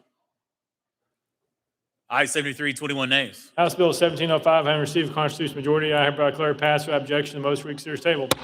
Next bill, Mr. Clerk. House Bill 1856 by Chairman Rudd and others relative to school transportation. Mr. Speaker, Senate bills on the desk. Chairman Rudd, you're recognized. Thank you, Mr. Speaker. I move to substitute and conform to Senate Bill 1951. Chairman Rudd moves to substitute and conform Senate Bill 1951, probably second without objection. So ordered. Chairman Rudd. Thank you, Mr. Speaker. I move passage of SB 1951 on third and final consideration. Chairman Rudd moves passage of Senate Bill 1951 on third and final consideration. Probably second. Mr. Clerk, call the First Amendment. House Transportation Committee Amendment Number 1, same as Senate Amendment Number 1. Chairman Howell, you're recognized. Thank you, Mr. Speaker. Same as the Senate amendment, move to withdraw. Without objection, amendment, committee amendment number 1 withdrawn. Next amendment, Mr. Clerk. Mr. Speaker, no further amendments. Chairman Rudd, you're recognized. Thank you, Mr. Speaker. What this bill does is we currently have in Tennessee law that for school buses, again, these are not private buses, but for school buses, that they are limited to 15-year service or 300,000 miles, and then they must be retired. What this would do is it would extend that to 20 years and lower it to 200,000 miles with not one, but 2 inspections a year.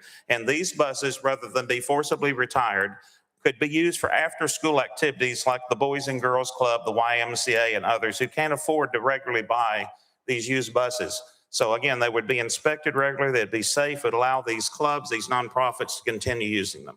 And that's what the bill does, Mr. Speaker. I renew my motion.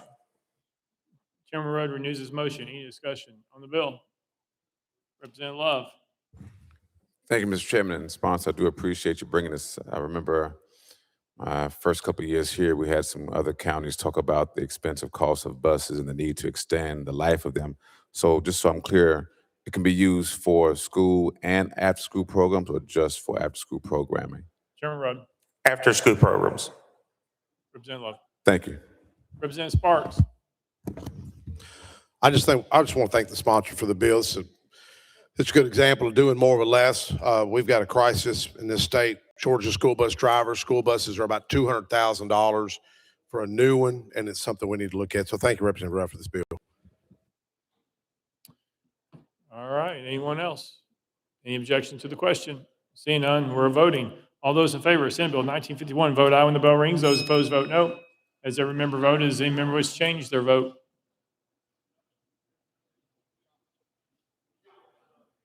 Mr. Clerk, please take the vote. Ayes 92, no nays, 1 present, not voting. Senate Bill 1951, having received a constitutional majority, I hereby declare passed without objection. The motion to reconsider is tabled. Leader Lambert. Thank you, Mr. Speaker. Move that the bills remaining on today's calendar be rolled to Thursday's regular calendar. Without objection, so ordered.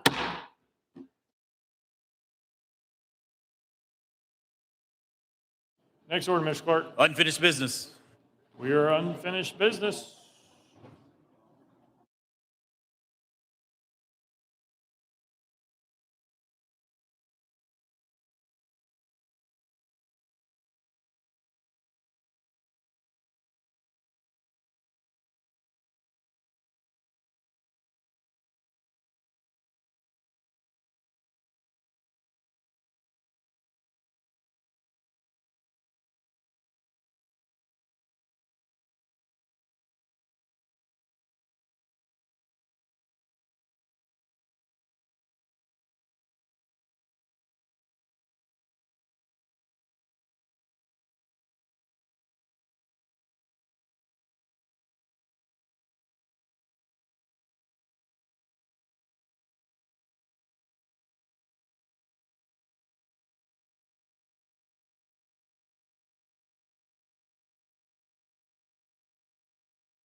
Leader Lambert, you're recognized.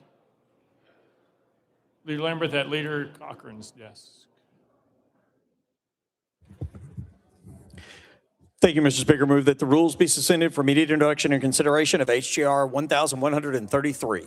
Mr. Clerk, please read the caption. House Joint Resolution 1133 by Leader Lambert and others, a resolution to honor the memory of Edgar Ed Joins Cochran of Inglewood. You've heard the caption. Any objections? Without objections, rules are suspended. Leader Lambert. Thank you, Mr. Speaker. Move adoption of HJR number 1133. Leader Lambert moves adoption of House Joint Resolution 1133, probably seconded. Any objection to the question? Seeing none. All those in favor of House Joint Resolution 1133 say aye, aye. All those opposed say no. The ayes have it. I declare it adopted without objection. What? Oh, well, that wasn't said. Yeah. Okay, without objection, all those voting in the affirmative be added as co-sponsors. Exclusions duly noted. Without objection, the motion reconsider is tabled.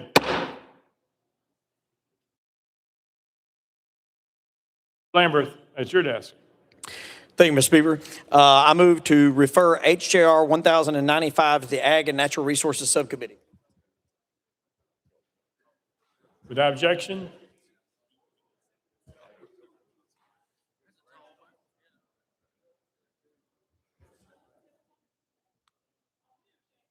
There's objection. We're on the board. All those in favor of referring House Joint Resolution 1095 to the Ag and Natural Resource Subcommittee, vote aye when the bell rings. Those opposed, vote no. As every member voted, does any member wish to change their vote? Mr. Clerk, please take the vote. Aye, 70, 21 nays. Motion passes. Leader Lambert, you're recognized. Thank you, Mr. Speaker. After confirmed with the minority leader, I move that House Bill 2659 be heard in the Department of Agencies Subcommittee this week. For the motion, any objections? Without objection, so ordered. Leader Lambert. Thank you, Mr. Speaker. Move that House Resolution 168 be heard in the Ag Subcommittee this week. For the motion, any objections? Without objection, so ordered. Leader Lambert. Thank you, Mr. Speaker. Move that SJR 593 be heard in the Naming and Designating Committee this week. For the motion, any objections? Without objection, so ordered. Leader Camper. Thank you, Mr. Speaker. Mr. Speaker, I move that House Bill 1860 be heard in Public Service Subcommittee this week.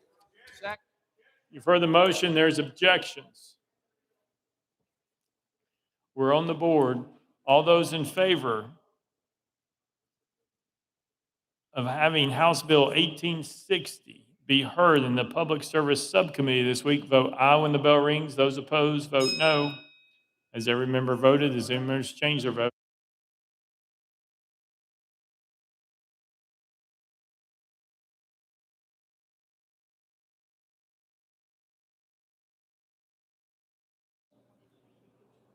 Mr. Clerk, please take the vote. Ayes 23, 70 nays. Motion fails.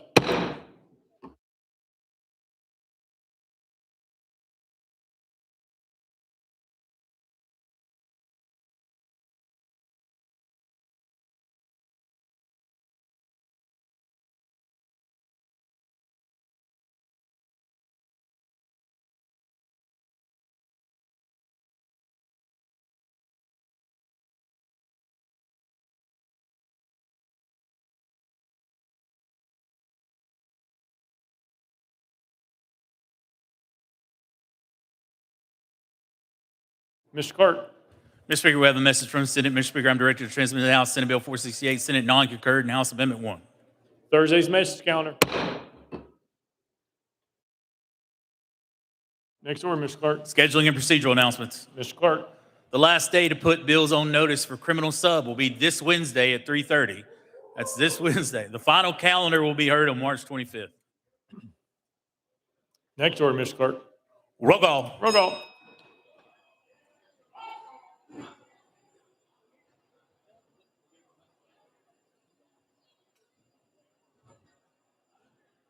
Take the roll, Mr. Clerk. Mr. Speaker, 94 members present. Next order, Mr. Clerk. That completes the regular order, Mr. Speaker. Leader Cochran, you're recognized. Thank you, Mr. Speaker. I move the House stand in recess until 9 a.m. on Thursday, March 19th, 2026. Without objection, the House stands recess till 9 a.m. on Thursday, March 19th, 2026.